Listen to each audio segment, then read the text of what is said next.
ഇന്നത്തെ ദൈവവചന ധ്യാനത്തിനായിട്ട് 1 കൊരിന്ത്യർ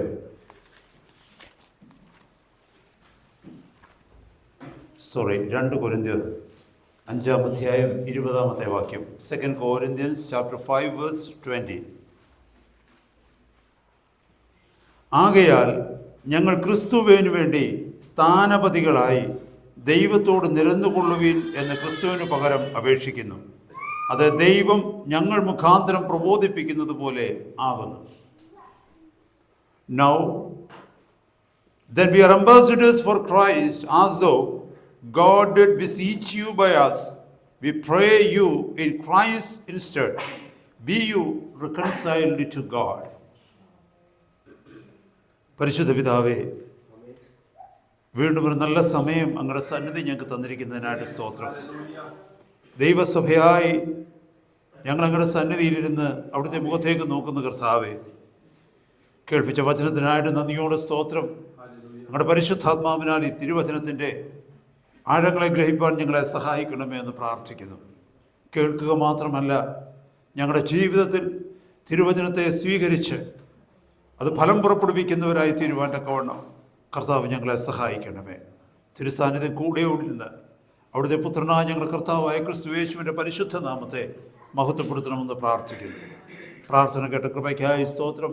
യേശു കർത്താവിൻ്റെ പരിശുദ്ധ നാമത്തിൽ തന്നെ ആമേൻ, ആമേൻ. എല്ലാവരും കർത്താവിനെ സ്വീകരിക്കുന്നുണ്ട്. നമ്മൾ കേട്ട വചനഭാഗം ഒന്നുകൂടെ ശ്രദ്ധിച്ചേ. ആകയാൽ ഞങ്ങൾ, ഇത് പൗലോസ് കൊരിന്ത്യ സഭയോട് പറയുക, അതായത് പൗലോസ് ദൈവസഭയോട് സംസാരിക്കുകയാണ്. Paul speaking to the church. ആകയാൽ ഞങ്ങൾ ക്രിസ്തുവിന് വേണ്ടി സ്ഥാനപതികളായി ദൈവത്തോട് നിരന്നുകൊള്ളുവീനെന്ന് ക്രിസ്തുവിന് പകരം അപേക്ഷിക്കുന്നു. അത് ദൈവം ഞങ്ങൾ മുഖാന്തരം പ്രബോധിപ്പിക്കുന്നത് പോലെ ആകുന്നു. നമുക്കറിയാം, സ്ഥാനപതികൾ അല്ലെങ്കിൽ ambassadors of A nation, ambassador of A country എന്ന് പറഞ്ഞാൽ, ഒരു രാജ്യത്തിൻ്റെ സ്ഥാനപതി അല്ലെങ്കിൽ രാജ്യത്തിൻ്റെ ഹൈക്കമ്മീഷൻ എന്ന് പറഞ്ഞാൽ വളരെ ഉന്നത നിലവാരത്തിലുള്ള ഒരു ഓഫീസാണ്, അല്ലേ? അപ്പോൾ ഒരു വ്യക്തിയെ ഒരു രാജ്യം അതിൻ്റെ സ്ഥാനപതിയായി, എൻ്റെ അംബാസിഡറായി മറ്റൊരു രാജ്യത്തേക്ക് അയക്കണമെന്നുണ്ടെങ്കിൽ ഒരുപാട് കാര്യങ്ങൾ അവർ കൺസിഡർ ചെയ്യും. ആ വ്യക്തി നല്ല നടപ്പുള്ള മനുഷ്യനാണോ, ജനസമ്മതിയുള്ള മനുഷ്യനാണോ, ആ വ്യക്തിയുടെ പേരിൽ എന്തെങ്കിലും കേസുകളോ എന്തെങ്കിലും അലിഗേഷൻസോ ഉണ്ടോ, ഇതൊക്കെ പരിശോധിച്ചതിന് ശേഷം മാത്രമേ തങ്ങളുടെ രാജ്യത്തെ പ്രതിനിധീകരിക്കുവാൻ തക്കവണ്ണം മറ്റൊരു രാജ്യത്തേക്ക് തങ്ങളുടെ പ്രതിനിധിയായി ആ വ്യക്തിയെ തിരഞ്ഞെടുക്കത്തുള്ളൂ. അങ്ങനെ സംഭവിച്ചില്ലെങ്കിൽ, അല്ലെങ്കിൽ അത്രമാത്രം അതിൻ്റെ മേൽ ഗൗരവത്തോടെ നോക്കിയില്ല എങ്കിൽ പറ്റുന്നത് എന്തെന്നറിയാമോ? ഒരു രാജ്യത്തിൻ്റെ പ്രതിച്ഛായ തന്നെ നഷ്ടപ്പെട്ടു പോകുവാൻ തക്കവണ്ണം ഒരു വ്യക്തിയുടെ പ്രവൃത്തി മൂലം ഇടയായിത്തീരും. അതാ അംബാസിഡേഴ്സ് എന്ന് പറയുന്നത്. അത്രയ്ക്ക് വളരെ ഹൈ എസ്റ്റീംഡ് ആയിരിക്കുന്ന ഒരു ഓഫീസാണ് സ്ഥാനപതി അല്ലെങ്കിൽ അംബാസിഡേഴ്സ് എന്ന് പറയുന്നത്. ഇവിടെ അപ്പോസ്തലനായ പൗലോസ് കൊരിന്ത്യ സഭയോട് പറയുകയാണ്, ദൈവസഭയോട് പറയുകയാണ്, ഞങ്ങൾ ക്രിസ്തുവിൻ്റെ സ്ഥാനപതികളാണ്. അതായത് ക്രിസ്തുവിൻ്റെ രാജ്യത്തെ ഈ ലോകത്ത് പ്രതിനിധീകരിക്കുന്നവരാണ് ഞങ്ങൾ. We are representing the kingdom of Christ in this world.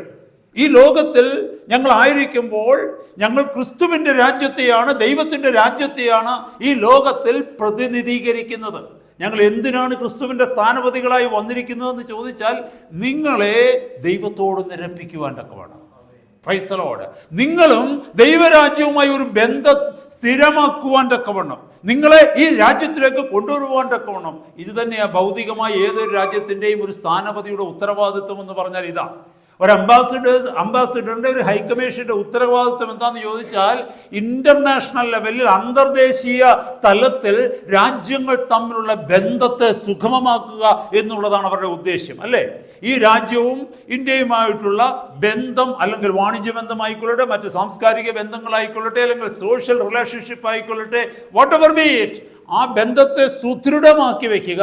രാജ്യങ്ങൾ തമ്മിൽ എന്തെങ്കിലും തർക്കങ്ങളുണ്ടെങ്കിൽ, എന്തെങ്കിലും പ്രശ്നങ്ങളുണ്ടെങ്കിൽ അതിനെ പരിഹരിക്കുക, അതുമായിട്ട് ബന്ധപ്പെട്ട് സംസാരിക്കുക, ആ രാജ്യത്തിൻ്റെ പൗരന്മാരെ സൂക്ഷിക്കുവാൻ തക്കവണ്ണമുള്ള മുൻഗണന എടുക്കുക. ഇങ്ങനെ അനവധി വിഷയങ്ങളാണ് ആ പോർട്ട്ഫോളിയോയിലുള്ളത്.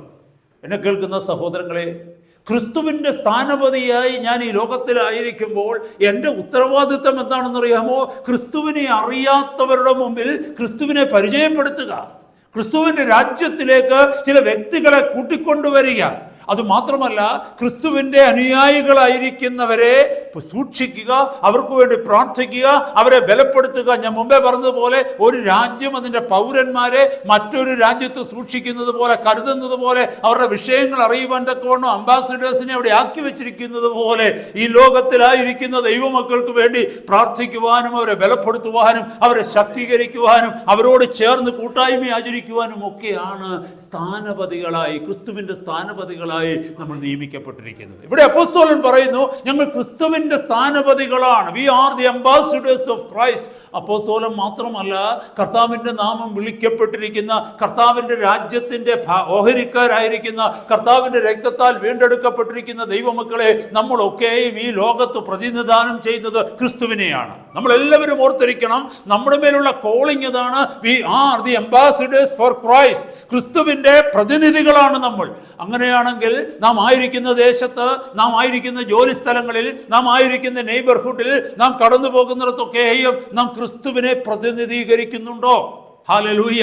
മുമ്പേ പറഞ്ഞതുപോലെ എൻ്റെ പ്രതിച്ഛായ മാറിയാൽ, എൻ്റെ നടപ്പ് മാറിയാൽ, എൻ്റെ സംസാര രീതികൾ മാറിയാൽ, എൻ്റെ ജീവിത ശൈലിയിൽ പോരായ്മ മറ്റുള്ളവർ കണ്ടുപിടിച്ചാൽ അത് ആർക്കാണെന്നറിയാമോ അവഹേളനമായി തീരുന്നത്? ക്രിസ്തുവിനും അവൻ്റെ രാജ്യത്തിനുമാണ്. മുമ്പേ പറഞ്ഞതുപോലെ ഒരു രാജ്യത്തിൻ്റെ പ്രതിച്ഛായ തന്നെ മാറിപ്പോകും അതിൻ്റെ അംബാസിഡേഴ്സിനെ കുറിച്ച് മോശമായ അലിഗേഷൻസ് പുറത്തു വന്നാൽ. ഹല്ലേലൂയ. അങ്ങനെ സംഭവിച്ചാൽ എന്താ ആദ്യം ചെയ്യുന്നതെന്നറിയാമോ? ആ രാജ്യം തൻ്റെ അംബാസിഡറിനെ തിരികെ വിളിക്കും. മനസ്സിലാക്കണമേ. അതുമാത്രമല്ല, ഒരു അംബാസിഡർക്കുള്ള പ്രൊട്ടക്ഷൻ എത്ര വലുതാണെന്നറിയാമോ? ഏത് രാജ്യത്തിൽ ഏതെങ്കിലും പ്രശ്നങ്ങൾ ഉണ്ടാകുകയാണെങ്കിൽ, എന്തെങ്കിലും പ്രതികൂലങ്ങൾ വരികയാണെങ്കിൽ ആദ്യം ചെയ്യുന്നത് എന്തെന്ന് വെച്ചാൽ അവരവരുടെ എംബസി അടയ്ക്കും, അവിടുത്തെ അംബാസിഡേഴ്സിനെ തിരികെ വിളിക്കും. എന്ന് പറഞ്ഞാൽ അത്രയ്ക്ക് പ്രൊട്ടക്ഷനാണത്. ഹല്ലേലൂയ.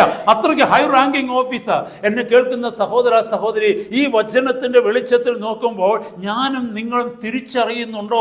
ഞാനും നിങ്ങളും വിളിക്കപ്പെട്ടിരിക്കുന്ന വിളിയുടെ മാഹാത്മ്യം എന്താണെന്ന്, നമ്മളെ ആക്കി വെച്ചിരിക്കുന്ന സ്പിരിച്വൽ റാങ്ക് എന്താണെന്ന്, സ്പിരിച്വലായിട്ടുള്ള ആത്മീയമായിട്ട് നമ്മളെ ആക്കി വെച്ചിരിക്കുന്ന ആ നിലയും ആ വിലയും എന്താണെന്ന്, നമ്മളെ വിളിച്ചിരിക്കുന്ന വിളി എന്താണെന്ന്, സ്പിരിച്വൽ റോൾ എന്താണെന്ന്, സ്പിരിച്വൽ ഓഫീസ് എന്താണെന്ന് നമുക്ക് മനസ്സിലാക്കുവാനായിട്ട് കഴിയുന്നുണ്ടോ?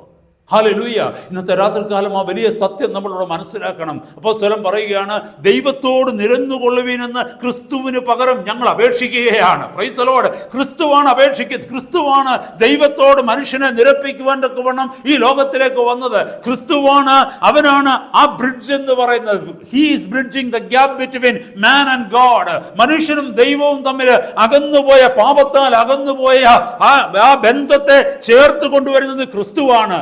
ദൈവത്തോട് അടുക്കുവാൻ തക്കവണ്ണം മനുഷ്യനോട് കൽപ്പിക്കുന്നതും മനുഷ്യനോട് അറിയിക്കുന്നതും മനുഷ്യന് വേണ്ടി ഇടനില നിൽക്കുന്നതും മധ്യസ്ഥത നിൽക്കുന്നതും ക്രിസ്തുവാണ്. ഇവിടെ പൗലോസ് പറയുകയാണ്, ആ ക്രിസ്തുവിന് വേണ്ടി, ആ ക്രിസ്തുവിന്റെ അംബാസിഡേഴ്സായി ആ ക്രിസ്തു ചെയ്യേണ്ട കാര്യങ്ങൾ ക്രിസ്തു ഞങ്ങളിലൂടെ ചെയ്യുകയാണ്. അതാ ഇവിടെ എഴുതിയിരിക്കുന്നത്. ദൈവത്തോട് നിരന്നുകൊള്ളുവീനെന്ന് ക്രിസ്തുവിന് പകരം അപേക്ഷിക്കുന്നു.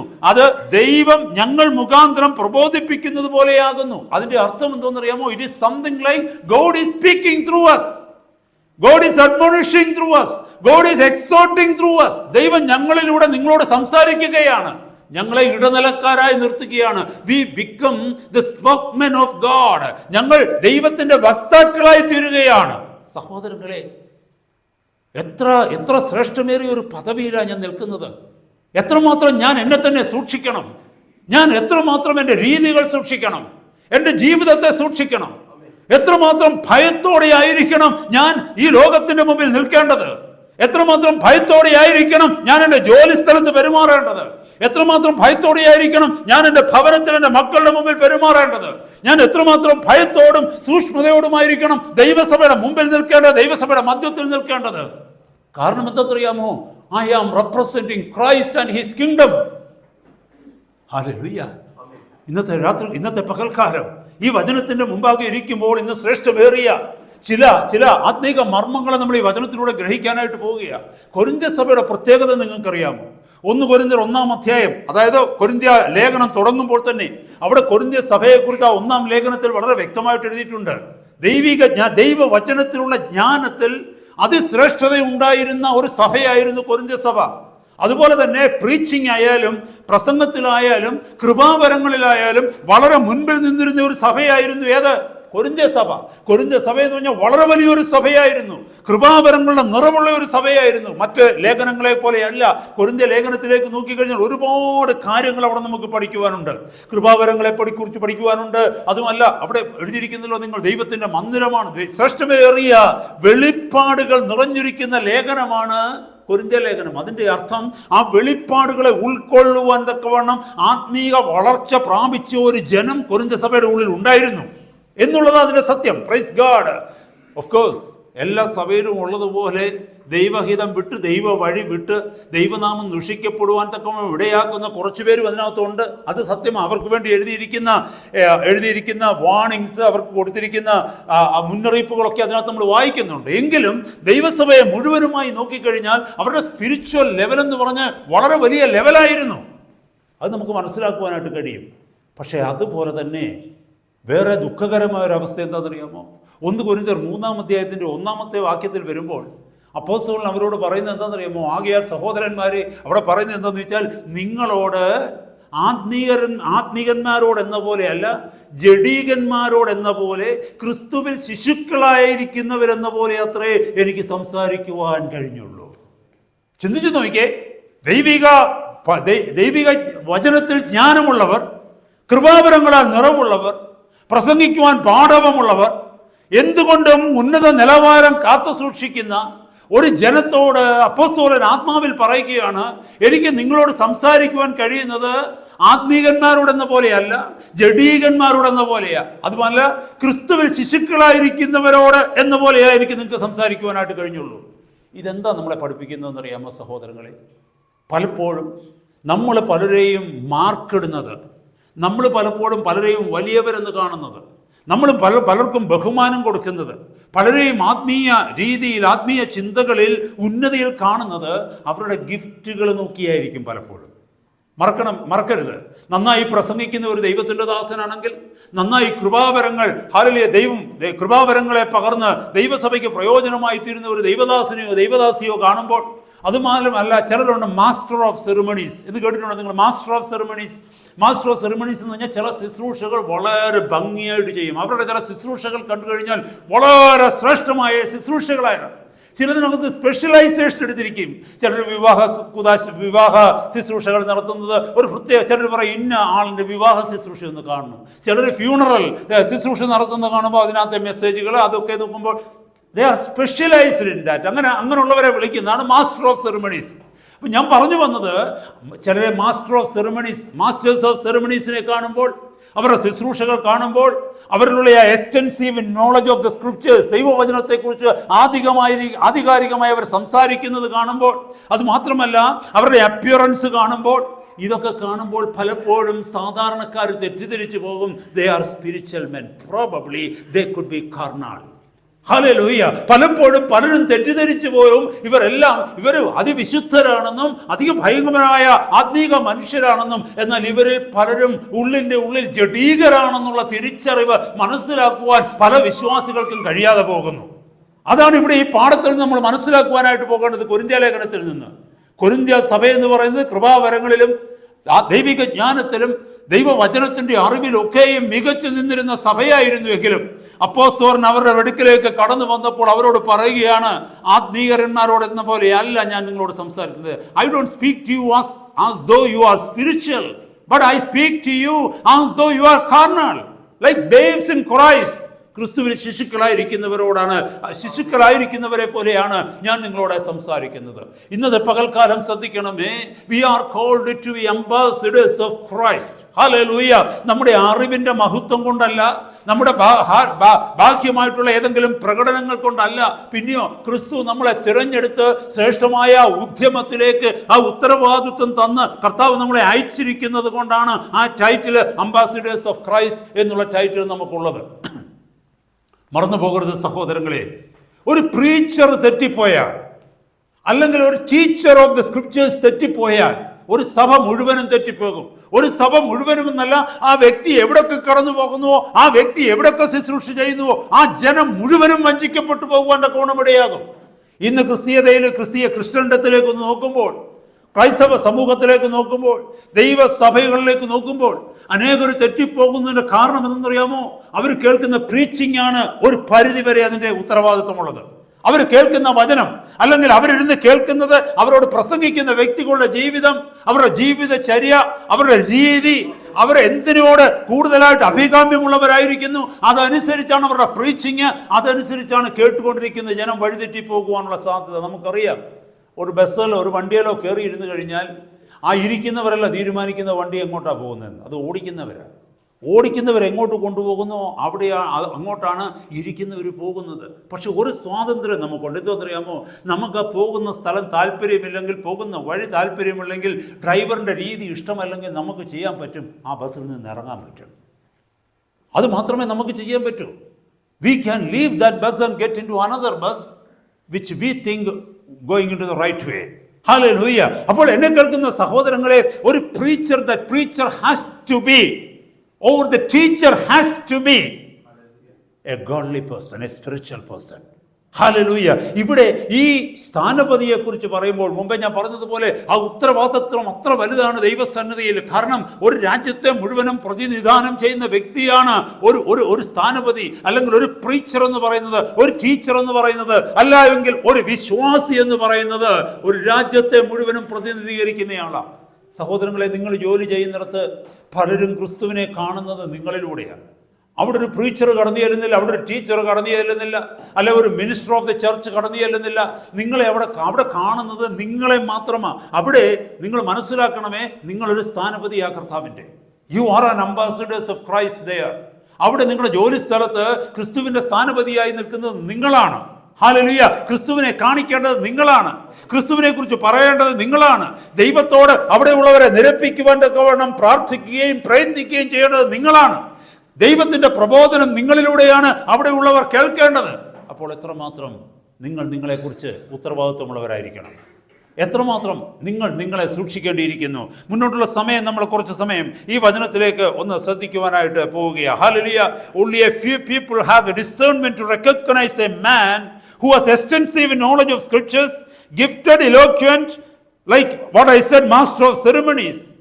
I tell you, he could be a thoroughly carnal person. ഇന്ന് നമ്മുടെ ചുറ്റുപാടും കാണുന്നത് അങ്ങനെയാണ്.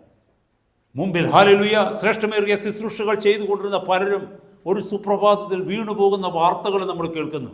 അങ്ങനെയാണെങ്കിൽ ആ വീഴ്ച സംഭവിച്ചത് ഒരു നിമിഷം കൊണ്ടല്ല, അനേകം മാസങ്ങളും വർഷങ്ങളും എടുത്തു. അനേക മാസങ്ങൾ, വർഷങ്ങൾ ആ മനുഷ്യൻ, ആ വ്യക്തി, അല്ലെങ്കിൽ ആ സ്ത്രീയോ പുരുഷനോ ആരും ആയിക്കൊള്ളട്ടെ, പാപത്തിൽ ജീവിച്ച് രഹസ്യത്തിൽ പാപത്തിൽ ജീവിച്ചു. ദൈവം അനവധി തവണ വാണിംഗ് കൊടുത്തു. ഒരിക്കലും മടങ്ങി വരാതിരുന്നപ്പോൾ, ഒരിക്കലും മാനസാന്തരപ്പെടാതിരുന്നപ്പോൾ ദൈവം ആ വ്യക്തിയെ എക്സ്പോസ് ചെയ്തു ലോകത്തിൻ്റെ മുമ്പിൽ. ഹല്ലേലൂയ. മറന്നുപോകരുത് സഹോദരങ്ങളെ. അപ്പോൾ ഒരു വ്യക്തിയുടെ പുറത്തുള്ളതല്ല മാനദണ്ഡം, ആ വ്യക്തിയിലുള്ള ഗിഫ്റ്റ് അല്ല മാനദണ്ഡം, ആ വ്യക്തിയുടെ ഇലോക്വൻസ് അല്ലെങ്കിൽ പ്രസംഗ പാഠവം അല്ല മാനദണ്ഡം, ആ വ്യക്തിയുടെ ശുശ്രൂഷ രീതിയിലുള്ള പ്രാഗൽഭ്യമല്ല മാനദണ്ഡം. പിന്നെയോ ആ വ്യക്തിയിലെ ആത്മീകതയാണ് മാനദണ്ഡം, ആ വ്യക്തിയുടെ ലൈഫാണ് മാനദണ്ഡം, ആ വ്യക്തിയുടെ മൊത്തമുള്ള സ്പിരിച്വൽ വർത്തിനെസ് ആണ്, ആത്മീയമായിട്ടുള്ള ആ വ്യക്തിയുടെ ആത്മീകമായിട്ടുള്ള വാല്യൂ, മൂല്യമാണ് അതിനകത്ത് നാം കാണേണ്ടത്. ഹല്ലേലൂയ, സ്തോത്രം. മുന്നോട്ടുള്ള സമയം വിഷയവുമായിട്ട് ബന്ധപ്പെട്ട് നമ്മൾ ചില കാര്യങ്ങളെക്കുറിച്ച് ചിന്തിക്കുവാനായിട്ട് ആഗ്രഹിക്കുന്നു. മത്തായിയുടെ സുവിശേഷം 7-ാം അധ്യായത്തിൽ വാഴ്ത്തപ്പെട്ട കർത്താവ് തന്റെ ശിഷ്യന്മാരോട് പറയുന്നുണ്ട്, ഫോൾസ് പ്രോഫറ്റിനെ അല്ലെങ്കിൽ കള്ളപ്രവാചകനെ തിരിച്ചറിയുവാനുള്ള വഴി എന്താണെന്ന്, അല്ലെങ്കിൽ കള്ള ഉപദേശകനെ, കള്ള പ്രസംഗകനെ, കള്ള സുവിശേഷകനെ തിരിച്ചറിയുവാനുള്ള വഴി എന്താണെന്ന് കർത്താവ് അവർ പറയുന്നു. A tree is known by its fruit. A tree is known by its fruit. ഒരു വൃക്ഷത്തെ അതിൻ്റെ ഫലം കൊണ്ടാണ് തിരിച്ചറിയുന്നത്, അതിൻ്റെ ഇല കണ്ടുകൊണ്ട് തിരിച്ചറിയുന്നത്. നമ്മൾ ചിലപ്പം ചിലതിൻ്റെ ഇല കണ്ടിട്ട് പറയും ഇത് ഇന്ന മരമാകാൻ സാധ്യതയുണ്ട്, അത് തെറ്റിപ്പോകാൻ സാധ്യതയുണ്ട് സഹോദരങ്ങളെ. ചിലരതിനെ തടി കണ്ടിട്ട് പറയും ഈ തടി കണ്ടിട്ട് ഇന്ന മരമാണെന്ന് തോന്നുന്നു, അങ്ങനെ പറയും, അതും തെറ്റിപ്പോകാൻ സാധ്യതയുണ്ട്. ചിലർ കടിച്ചതിൻ്റെ ടേസ്റ്റ് നോക്കിയിട്ട് ഇന്ന മരമാണെന്ന് ഇത് തോന്നുന്നു, അതും തെറ്റിപ്പോകുവാൻ സാധ്യതയുണ്ട്. എന്നാൽ തെറ്റിപ്പോകാതിരിക്കാൻ ഒരൊറ്റ വഴിയേ ഉള്ളൂ, അതിൻ്റെ ഫ്രൂട്ട് കണ്ടിട്ട് പറയണം ഇതിൻ്റെ മരമാണ്. കർത്താവ് പറയുന്നു, a tree is known by its fruit. വൃക്ഷത്തെ ഫലം കൊണ്ട് തിരിച്ചറിയണം. താഴേക്ക് വായിച്ചു വരുമ്പോൾ 22-23 വാക്യങ്ങളിൽ മാത്യു ചാപ്റ്റർ 7 22-23 വേഴ്സസിൽ പറയുന്നുണ്ട്, കർത്താവേ കർത്താവേ എന്ന് വിളിക്കുന്ന ഏവനുമല്ല. അപ്പോൾ കർത്താവേ കർത്താവേ എന്ന് വിളിക്കുന്നവരെല്ലാം കർത്താവിൻ്റെ സ്ഥാനപതികളല്ല. കർത്താവേ കർത്താവേ എന്ന് വിളിക്കുന്നവരെല്ലാം വിശ്വാസികളല്ല. കർത്താവേ കർത്താവേ എന്ന് പറയുന്നവരെല്ലാം ദൈവഹിതം പ്രവർത്തിച്ച് ജീവിക്കുന്നവരല്ല. കർത്താവേ കർത്താവേ എന്ന് പറയുക മാത്രമല്ല, താഴേക്ക് ആ വാക്യം വായിക്കുമ്പോൾ കർത്താവേ കർത്താവേ എന്ന് എന്നെ വിളിക്കുന്ന ഏവനുമല്ല. താഴേക്കൊന്ന് വായിച്ചു നോക്കി, അവിടെ എന്താ എഴുതിയിരിക്കുന്നത്? അവർ കർത്താവിൻ്റെ അടുക്കൽ വന്ന് പറഞ്ഞിട്ടുണ്ട്, നിന്റെ നാമത്തിൽ ഞങ്ങൾ ഭൂതങ്ങളെ പുറത്താക്കി, പുതുഭാഷകൾ സംസാരിച്ചു. ഒത്തിരി കാര്യങ്ങളിവിടെ പറയുന്നുണ്ട്. ആ വാക്യം ഒന്ന് നോക്കി, ഞാനത് പെട്ടെന്നൊന്ന് പറഞ്ഞിട്ട് മുന്നോട്ട് പോകാനായിട്ട് ആഗ്രഹിക്കുന്നു. താങ്ക് യു ബ്രദർ, ഞാനത് വായിച്ചോളാം. കർത്താവേ കർത്താവേ നിന്റെ നാമത്തിൽ ഞങ്ങൾ പ്രവചിക്കുകയും നിന്റെ നാമത്തിൽ ഭൂതങ്ങളെ പുറത്താക്കുകയും നിന്റെ നാമത്തിൽ വളരെ വീരപ്രവൃത്തികൾ ചെയ്തില്ലയോ എന്ന് പലരും ആ നാളിൽ എന്നോട് പറയും. അന്ന് ഞാൻ അവരോട്, ഞാൻ ഒരു നാളും നിങ്ങളെ അറിഞ്ഞിട്ടില്ല, അധർമ്മം പ്രവർത്തിക്കുന്നവരെ എന്നെ വിട്ടു പോകുവിൻ എന്ന് തീർത്ത് പറയും. Here is a group of people who claim to be someone supernatural. അമാനുഷികരാണ് തങ്ങളെന്ന് ചിന്തിച്ച് ജീവിച്ച് വലിയ വലിയ പ്രവൃത്തികൾ ചെയ്ത് കടന്നുപോയ ഒരു കൂട്ടരാണ് ഇവർ, അല്ലേ? വീരപ്രവൃത്തികൾ ചെയ്യുന്ന സാധാരണക്കാരാണോ? സഹോദരങ്ങളെ, എന്നെ കേട്ടുകൊണ്ടിരിക്കുന്ന നിങ്ങൾക്ക് എത്ര പേർക്ക് വീരപ്രവൃത്തികൾ ചെയ്യുവാനുള്ള കൃപാവരമുണ്ട്? നിങ്ങളിൽ എത്ര പേർക്ക് ഭൂതങ്ങളെ പുറത്താക്കുവാനുള്ള കൃപാവരമുണ്ട്? നിങ്ങളിൽ എത്ര പേർക്ക് പ്രവചിക്കുവാനുള്ള കൃപാവരമുണ്ട്? വീരപ്രവൃത്തികൾ ചെയ്യുവാനുള്ള കൃപാവരമുണ്ട്? ഇതൊന്നുമില്ലല്ലോ. ഇവിടെ here is a class of people who claim that they could do all these things എന്ന് പറഞ്ഞാൽ നമുക്കറിയാം, വലിയ വലിയ വീരപ്രവൃത്തികളും കൃപാവരങ്ങളും ഭൂതങ്ങളെ പുറത്താക്കുന്നവരൊക്കെ ഒരു വീടിനകത്ത് ഒതുങ്ങിയിരിക്കുകയല്ല ചെയ്യുന്നത്. അവരെ ലോകം മുഴുവൻ അങ്ങ് മാനിക്കുകയല്ലേ, അല്ലേ? എന്നും ഇൻവിറ്റേഷനാ ഓരോരോ സ്റ്റേജുകളിലേക്ക് പോകുവാൻ. ആയിരക്കണക്കിന് ആളുകൾ അവിടെ കൂടും. അവിടെയൊക്കെ ഈ വലിയ വലിയ പ്രകടനങ്ങൾ നടക്കും, ഇല്ലേ? അപ്പോൾ അതിൻ്റെ അർത്ഥം ലോകം അറിഞ്ഞിരുന്ന വ്യക്തികളാണ് അവര്. ലോകം അറിഞ്ഞിരുന്ന വ്യക്തികളാണ്, ലോകം മാനിച്ചിരുന്ന വ്യക്തികളാണ്, വലിയവരെന്ന് ലോകം പേരെഴുതിയിരുന്നവരാണ്. അവരെക്കുറിച്ചാണ് കർത്താവ് ഇവിടെ പറയുന്നത്. ഞാൻ നിങ്ങളെ ഒരു നാളും അറിയുന്നില്ല, എന്നെ വിട്ടു പോകുവീനെന്നു ഞാൻ തീർത്തു പറയും. ഹല്ലേലൂയ. ഇത് തന്നെയാണ് മുമ്പ് ഞാൻ പറഞ്ഞ കാര്യങ്ങൾ. പുറത്തുള്ളത് ചിലരുടെ ഗിഫ്റ്റ് കണ്ടിട്ട് അവർ വലിയവരാണെന്നും, ഹല്ലേലൂയ, അവർ ശ്രേഷ്ഠരാണെന്നും, അവർ ദൈവത്തിൻ്റെ ദാസീദാസന്മാരാണെന്നും നാം തെറ്റിദ്ധരിച്ചാൽ ഒരു പക്ഷേ എല്ലാവരെ കുറിച്ചും അല്ല പറയുന്നത്. അങ്ങനെയുള്ളവരുണ്ട്, real men and woman of God ഉണ്ട്, ഇല്ലെന്നല്ല പറഞ്ഞത്. എല്ലാവരും അങ്ങനെയല്ല, എല്ലാവരും അങ്ങനെ അല്ലെന്നാണ് ഈ വചനം നമ്മളെ ഓർമ്മിപ്പിക്കുന്നത്. യേശു കർത്താവിൻ്റെ വായിൽ നിന്ന് വന്ന വചനം തന്നെയാണ് എഴുതിയിരിക്കുന്നത്. ഹല്ലേലൂയ. നമ്മൾ ആ വാക്യം തുറന്നു നോക്കി 20-ാമത്തെ വാക്യത്തിൽ പറയുന്നു, ആകയാൽ അവരുടെ ഫലത്താൽ നിങ്ങൾ അവരെ തിരിച്ചറിയും. എന്നോട് കർത്താവേ കർത്താവേ എന്ന് പറയുന്നവൻ ഏവനുമല്ല, സ്വർഗസ്ഥനായ എൻ്റെ പിതാവിൻ്റെ ഇഷ്ടം ചെയ്യുന്നവനത്രേ സ്വർഗരാജ്യത്തിൽ കടക്കുന്നത്.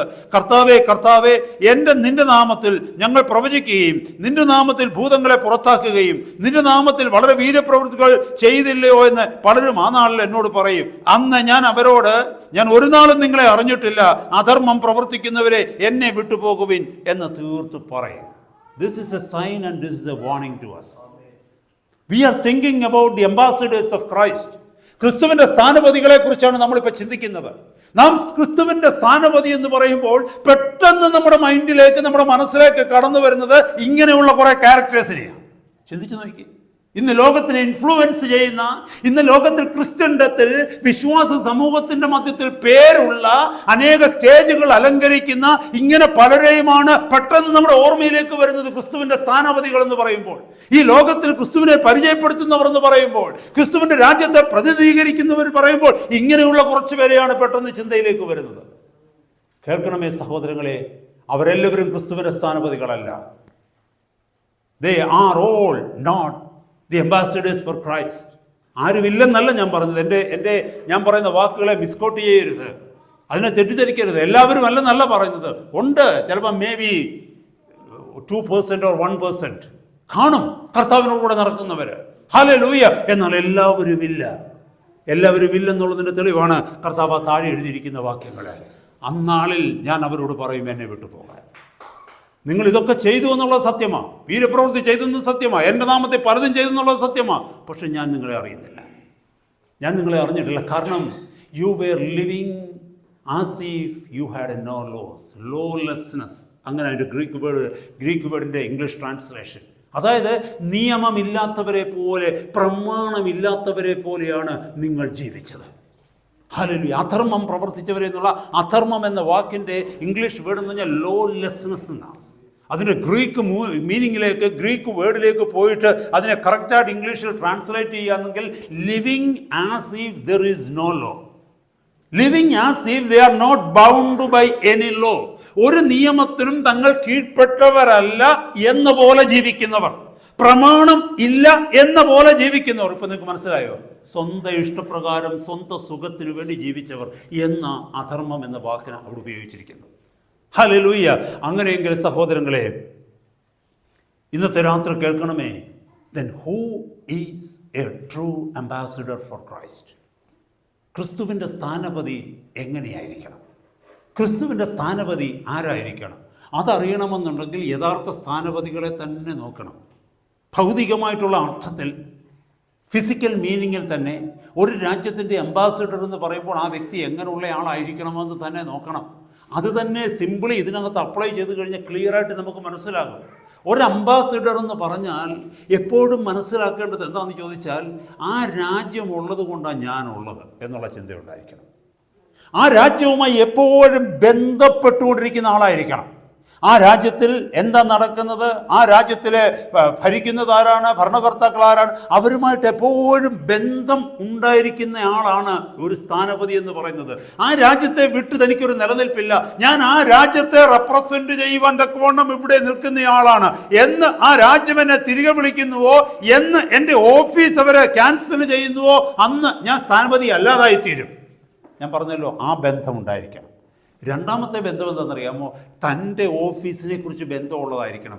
ഞാൻ ഈ രാജ്യത്ത് വന്നിരിക്കുന്നു, ഞാൻ ഈ രാജ്യക്കാരനല്ല. ശ്രദ്ധിക്കണമേ, എന്നെ ഈ രാജ്യത്ത് അയച്ചിരിക്കുന്നു, ഞാൻ ഈ രാജ്യക്കാരനല്ല, ഞാൻ ആ രാജ്യക്കാരനാ. പക്ഷെ ഞാൻ ഇവിടെ ആയിരിക്കുന്ന ഒരു ടെമ്പററി ടൈമിന് വേണ്ടിയാ, ഒരു താൽക്കാലിക സമയത്തിന് വേണ്ടിയാണ് ഞാൻ ഇവിടെ ആയിരിക്കുന്നത്. അവൻ തന്നെ സൂക്ഷിക്കണം. എന്താണെന്നറിയാമോ? ഞാൻ ഇവിടുത്തുകാരുടെ കൂടെ കയറി ഇടപെട്ട് നടക്കാൻ പാടില്ല. ഇവിടുത്തുകാരിൽ ഒരാളായിട്ട് ഞാൻ തീരാൻ പാടില്ല. ഞാൻ ആ രാജ്യത്തെ റെപ്രസെന്റ് ചെയ്യുന്നയാളാണ്.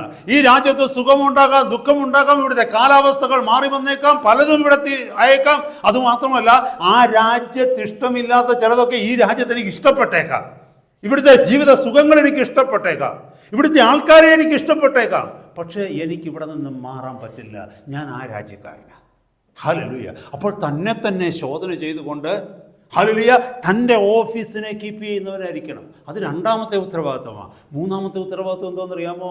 താൻ ഇവിടെ വന്നിരിക്കുന്നത് രാവിലെ ബ്രേക്ക്ഫാസ്റ്റ് കഴിഞ്ഞ്, ഉച്ചയ്ക്ക് ലഞ്ചും കഴിച്ച്, വൈകിട്ട് ഡിന്നറും കഴിച്ച് സുഖമായി പുതച്ചു കിടക്കാനല്ല ഞാനിവിടെ വന്നിരിക്കുന്നത്. ഞാനിവിടെ വന്നിരിക്കുന്നത് ആ രാജ്യത്തിൻ്റെ പൗരന്മാരിവിടെ ഉണ്ട്. അവരുടെ ആ കാര്യങ്ങളെ നോക്കുവാനും, അവരോട് കൂടെ ഇരിക്കുവാനും, അവരുടെ ആവശ്യങ്ങൾ അവർക്ക് തുണയായി നിൽക്കുവാനും, അവരുടെ ആവശ്യങ്ങളെ ഈ രാജ്യത്തെ ഞാനായിരിക്കുന്ന രാജ്യത്തെ അറിയിക്കുവാനുമുള്ള ഒരു റോളുണ്ട്. പ്ലസ് ആ രാജ്യത്തെ ഈ രാജ്യത്തെ റെപ്രസെൻ്റ് ചെയ്യണം. ബന്ധം ഇതുമായിട്ടുള്ള ഈ രാജ്യവും ആ രാജ്യവും തമ്മിലുള്ള ബന്ധം, ഈ ലോകവും ആ രാജ്യവുമായിട്ടുള്ള ബന്ധത്തെ സുദൃഢമാക്കണം. ഒരു ചാനൽ ഉണ്ടാക്കണം, അതായത് ലുക്കിംഗ് ഔട്ട്വേർഡ്. ഈ മൂന്ന് കാര്യങ്ങളാണ് ഒരു ഹൈ കമ്മീഷൻ അല്ലെങ്കിൽ ഒരു അംബാസിഡറിനെ കുറിച്ച് നമ്മൾ ഉദ്ദേശിക്കുന്നത്. ദൈവവചനം ഉടനീളം പരിശോധിച്ചാൽ ഏതൊരു ശ്രദ്ധിച്ച് കേൾക്കണമേ, ഒരു യഥാർത്ഥ ക്രിസ്തുവിൻ്റെ സ്ഥാനപതിയെക്കുറിച്ചാണ് നമ്മൾ കേൾക്കുന്നത്. അതായത് I am talking about you and me alike. നമ്മളെല്ലാവരും ക്രിസ്തുവിൻ്റെ സ്ഥാനപതികളാണ്. ഓരോരോ സാഹചര്യങ്ങളിൽ, ഓരോരോ സ്ഥലങ്ങളിൽ നമ്മളെല്ലാവരും, ഞാൻ ജോലി ചെയ്യുന്നിടത്തല്ല നിങ്ങളാരും ജോലി ചെയ്യുന്നത്. എനിക്ക് എത്തുവാൻ പറ്റുന്ന ഒരു കൂട്ടം ജനമുണ്ട് ഞാൻ ജോലി ചെയ്യുന്ന സ്ഥലത്ത്, അല്ലെങ്കിൽ എൻ്റെ നെയ്ബർഹുഡിൽ, എൻ്റെ അയൽപക്കങ്ങളിൽ, ഞാൻ ആയിരിക്കുന്ന സ്ട്രീറ്റിൽ എനിക്ക് അപ്രോച്ച് ചെയ്യാൻ പറ്റുന്ന കുറച്ച് പേരുണ്ട്. അതുപോലെ തന്നെയാണ് നിങ്ങൾ ഓരോരുത്തരും ജോലി ചെയ്യുന്ന സ്ഥലങ്ങളിൽ ദൈവം നിങ്ങളുമായി ബന്ധപ്പെടുത്തിയിരിക്കുന്ന ഒരു ചെറിയ സർക്കിൾ അവിടെ ഉണ്ട്. അപ്പോൾ മുമ്പേ പറഞ്ഞതുപോലെ നിങ്ങൾ ആയിരിക്കുന്നിടത്ത് നിങ്ങൾ ക്രിസ്തുവിൻ്റെ സ്ഥാനപതികളാണ്, അംബാസിഡേഴ്സാണ്. അപ്പോൾ ഈ വചനത്തിൽ ഉടനീളം പരിശോധിച്ചാൽ, ഈ കാലഘട്ടങ്ങളിൽ ഉടനീളം പരിശോധിച്ചാൽ, ഈ വരുന്ന സെഞ്ചുറീസിലെല്ലാം പരിശോധിച്ചു കഴിഞ്ഞാൽ, എല്ലാ ദൈവദാസന്മാരുടെയും ദാസിമാരുടെയും ജീവിതത്തിൽ ഞാൻ ഈ പറഞ്ഞതുപോലെ, ഈ സ്ഥാനപതികളിൽ, ഈ അംബാസിഡേഴ്സിൽ പറഞ്ഞിരിക്കുന്നത് പോലെ 3 ക്വാളിറ്റീസ് നിലനിൽക്കുന്നുണ്ട്. വ്യക്തമായിട്ടൊന്ന് ചിന്തിച്ചു കഴിഞ്ഞാൽ, എല്ലാ ദൈവത്തിൻ്റെ ദാസനും ദൈവത്തിൻ്റെ ദാസിയും ആദ്യം അവരുടെ നോട്ടം ഉന്നതങ്ങളിലേക്ക്. Hallelujah. They are looking upward all the time. They are looking upward because they know that God has appointed me here. He has sent me here for a purpose. He has ordained me. He has called me to be his child, his servant. So my look is always up. അവിടെ നിന്ന് എനിക്ക് ബലം കിട്ടിയെങ്കിൽ മാത്രമേ എനിക്ക് ബലമുള്ളൂ. അവിടെ നിന്ന് പേര് തന്നെങ്കിൽ മാത്രമേ എനിക്ക് പേരുള്ളൂ. അവിടെ നിന്ന് കൃപ തന്നെങ്കിൽ മാത്രമേ എനിക്ക് നിലനിൽപ്പുള്ളൂ. ഞാൻ അവിടുത്തെ രാജ്യത്തെ റെപ്രസെന്റ് ചെയ്യുന്നവനാണ്. He's always looking up there all the time. Second time is this: when he is in this world, he is always examining himself. He is taking care of his own office. ഞാൻ ഇവിടെ ആയിരിക്കുന്നത് ഒരു താൽക്കാലിക സമയത്തേക്ക് മാത്രമാണ്, ഒരു ചെറിയ കാലഘട്ടത്തേക്ക് മാത്രമാണ് ഞാൻ ഇവിടെ ആയിരിക്കുന്നത്. എന്നെ ഇവിടെ ആക്കി വെച്ചിരിക്കുന്നത് ഒരു കൊച്ചു കാലഘട്ടത്തിലേക്ക് മാത്രമാണ്. നിത്യമായി ഈ ലോകത്ത് ജീവിക്കുന്ന വ്യക്തിയല്ല ഞാൻ. ഹല്ലേലൂയ. എല്ലാ ഭക്തന്മാരുടെയും ജീവിതത്തിൽ അവർക്ക് ഉറപ്പുണ്ടായിരുന്നു. ഒരു പക്ഷേ അവർ പ്രഭാതത്തിൽ എണീക്കുമ്പോൾ അനേക ദൈവദാസന്മാരുടെ ചരിത്രങ്ങളിൽ ഞാൻ വായിച്ചിട്ടുള്ളത്, അവരുടെ ജീവചരിത്രങ്ങളിൽ ഞാൻ വായിച്ചിട്ടുള്ളത് ഇതാണ്. അതിൽ പല ദൈവദാസന്മാരുടെയും ചിന്തകൾ ഏതാണ്ട് ഒരുപോലെ തന്നെയായിരുന്നു. അവരുടെ കാലഘട്ടങ്ങൾ ഡിഫറൻ്റ് ആയിരുന്നെങ്കിലും അതിൽ ചില ദൈവദാസന്മാർ എഴുതിയിരിക്കുന്നത് പ്രഭാതത്തിൽ എണീൽക്കുമ്പോൾ അവർക്ക് തോന്നും ഇന്നത്തെ ദിവസം എൻ്റെ ലാസ്റ്റ് ഡേ ആണെന്ന്. ഇന്നത്തെ ദിവസം എൻ്റെ അവസാനത്തെ ദിവസമാണെങ്കിൽ ഞാൻ എങ്ങനെ അധ്വാനിക്കണം? എൻ്റെ എല്ലാ ബലവും ഉപയോഗിച്ച് ഞാൻ അധ്വാനിക്കണം. ഇന്ന് ഞാൻ എൻ്റെ കോഴ്സ് ഫിനിഷ് ചെയ്യുകയാണ്, ഇന്നെൻ്റെ ഓട്ടം നിർത്തുകയാണ്, ഇന്നെൻ്റെ ജീവിതം അവസാനിക്കുകയാണ്, എനിക്ക് ആകെ ലഭിക്കുവാൻ പോകുന്ന അടുത്ത 24 മണിക്കൂറേ ഉള്ളൂ എന്ന് ഞാൻ അറിഞ്ഞാൽ ഞാൻ എന്തൊക്കെ ചെയ്തു തീർക്കണമോ, ഇന്നലെ വരെ എനിക്ക് ചെയ്യുവാൻ കഴിയാതിരുന്നതൊക്കെയും ഇന്നത്തെ ദിവസം ചെയ്തു തീർക്കുവാനുള്ള ആഗ്രഹമായിരിക്കണം എൻ്റെ ജീവിതത്തിലുള്ളത്. ഹല്ലേലൂയ. ഞാൻ എന്നെ തന്നെ സൂക്ഷിക്കണം. This is looking inside us, looking into us. It is something called inward looking. First is upward looking, second is inward looking. മുകളിലേക്ക് നോക്കി നോക്കി ജീവിക്കുന്ന ഒരു വ്യക്തി, ഞാനത് ഒന്നുകൂടെ എക്സ്പ്ലെയിൻ ചെയ്യാൻ ദൈവവചനത്തിലൂടെ. ഒന്ന്, ഒരു ക്രിസ്തുവിന്റെ സ്ഥാനപതി, ambassador for Christ, he is looking upward to Christ all the time because he knows that he is representing him, not anybody else. Second thing, he is looking inwardly.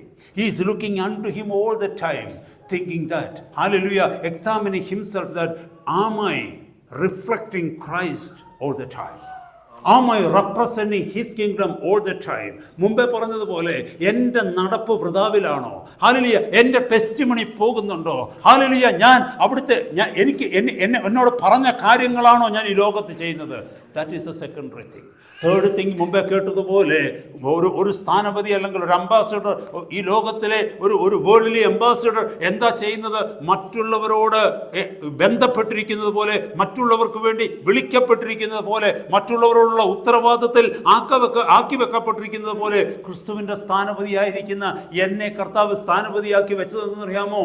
ഈ ലോകത്തിൽ ചിലരെ കർത്താവിങ്കിലേക്ക് നേടാനാ, ഈ ലോകത്തിൽ ചിലരോട് കർത്താവിൻ്റെ സുവിശേഷം അറിയിക്കാനാ, ഈ ലോകത്തിൽ കർത്താവിൻ്റെ മഹത്വം ചിലർ കാണുവാൻ തക്കവണ്ണം എൻ്റെ ജീവിതം കൊണ്ട് ഇടയാകാനാ, ചിലരുടെ കണ്ണുനീര് തുടയ്ക്കാനാ, ചിലരെ ആശ്വസിപ്പിക്കുവാനാ, ചിലരെ സ്നേഹിക്കുവാനാ, ചിലരെ സഹായിക്കുവാനാണ്, ചിലരെ ബലപ്പെടുത്തുവാനാണ്, ചിലർക്ക് വേണ്ടി പ്രാർത്ഥിക്കുവാനാണ്. That is called outward looking. ഒന്ന്, ഞാൻ മുകളിലേക്ക് നോക്കുന്നവനായിരിക്കണം. രണ്ട്, ഞാൻ എന്നിലേക്ക് തന്നെ എന്നും നോക്കി ജീവിക്കണം.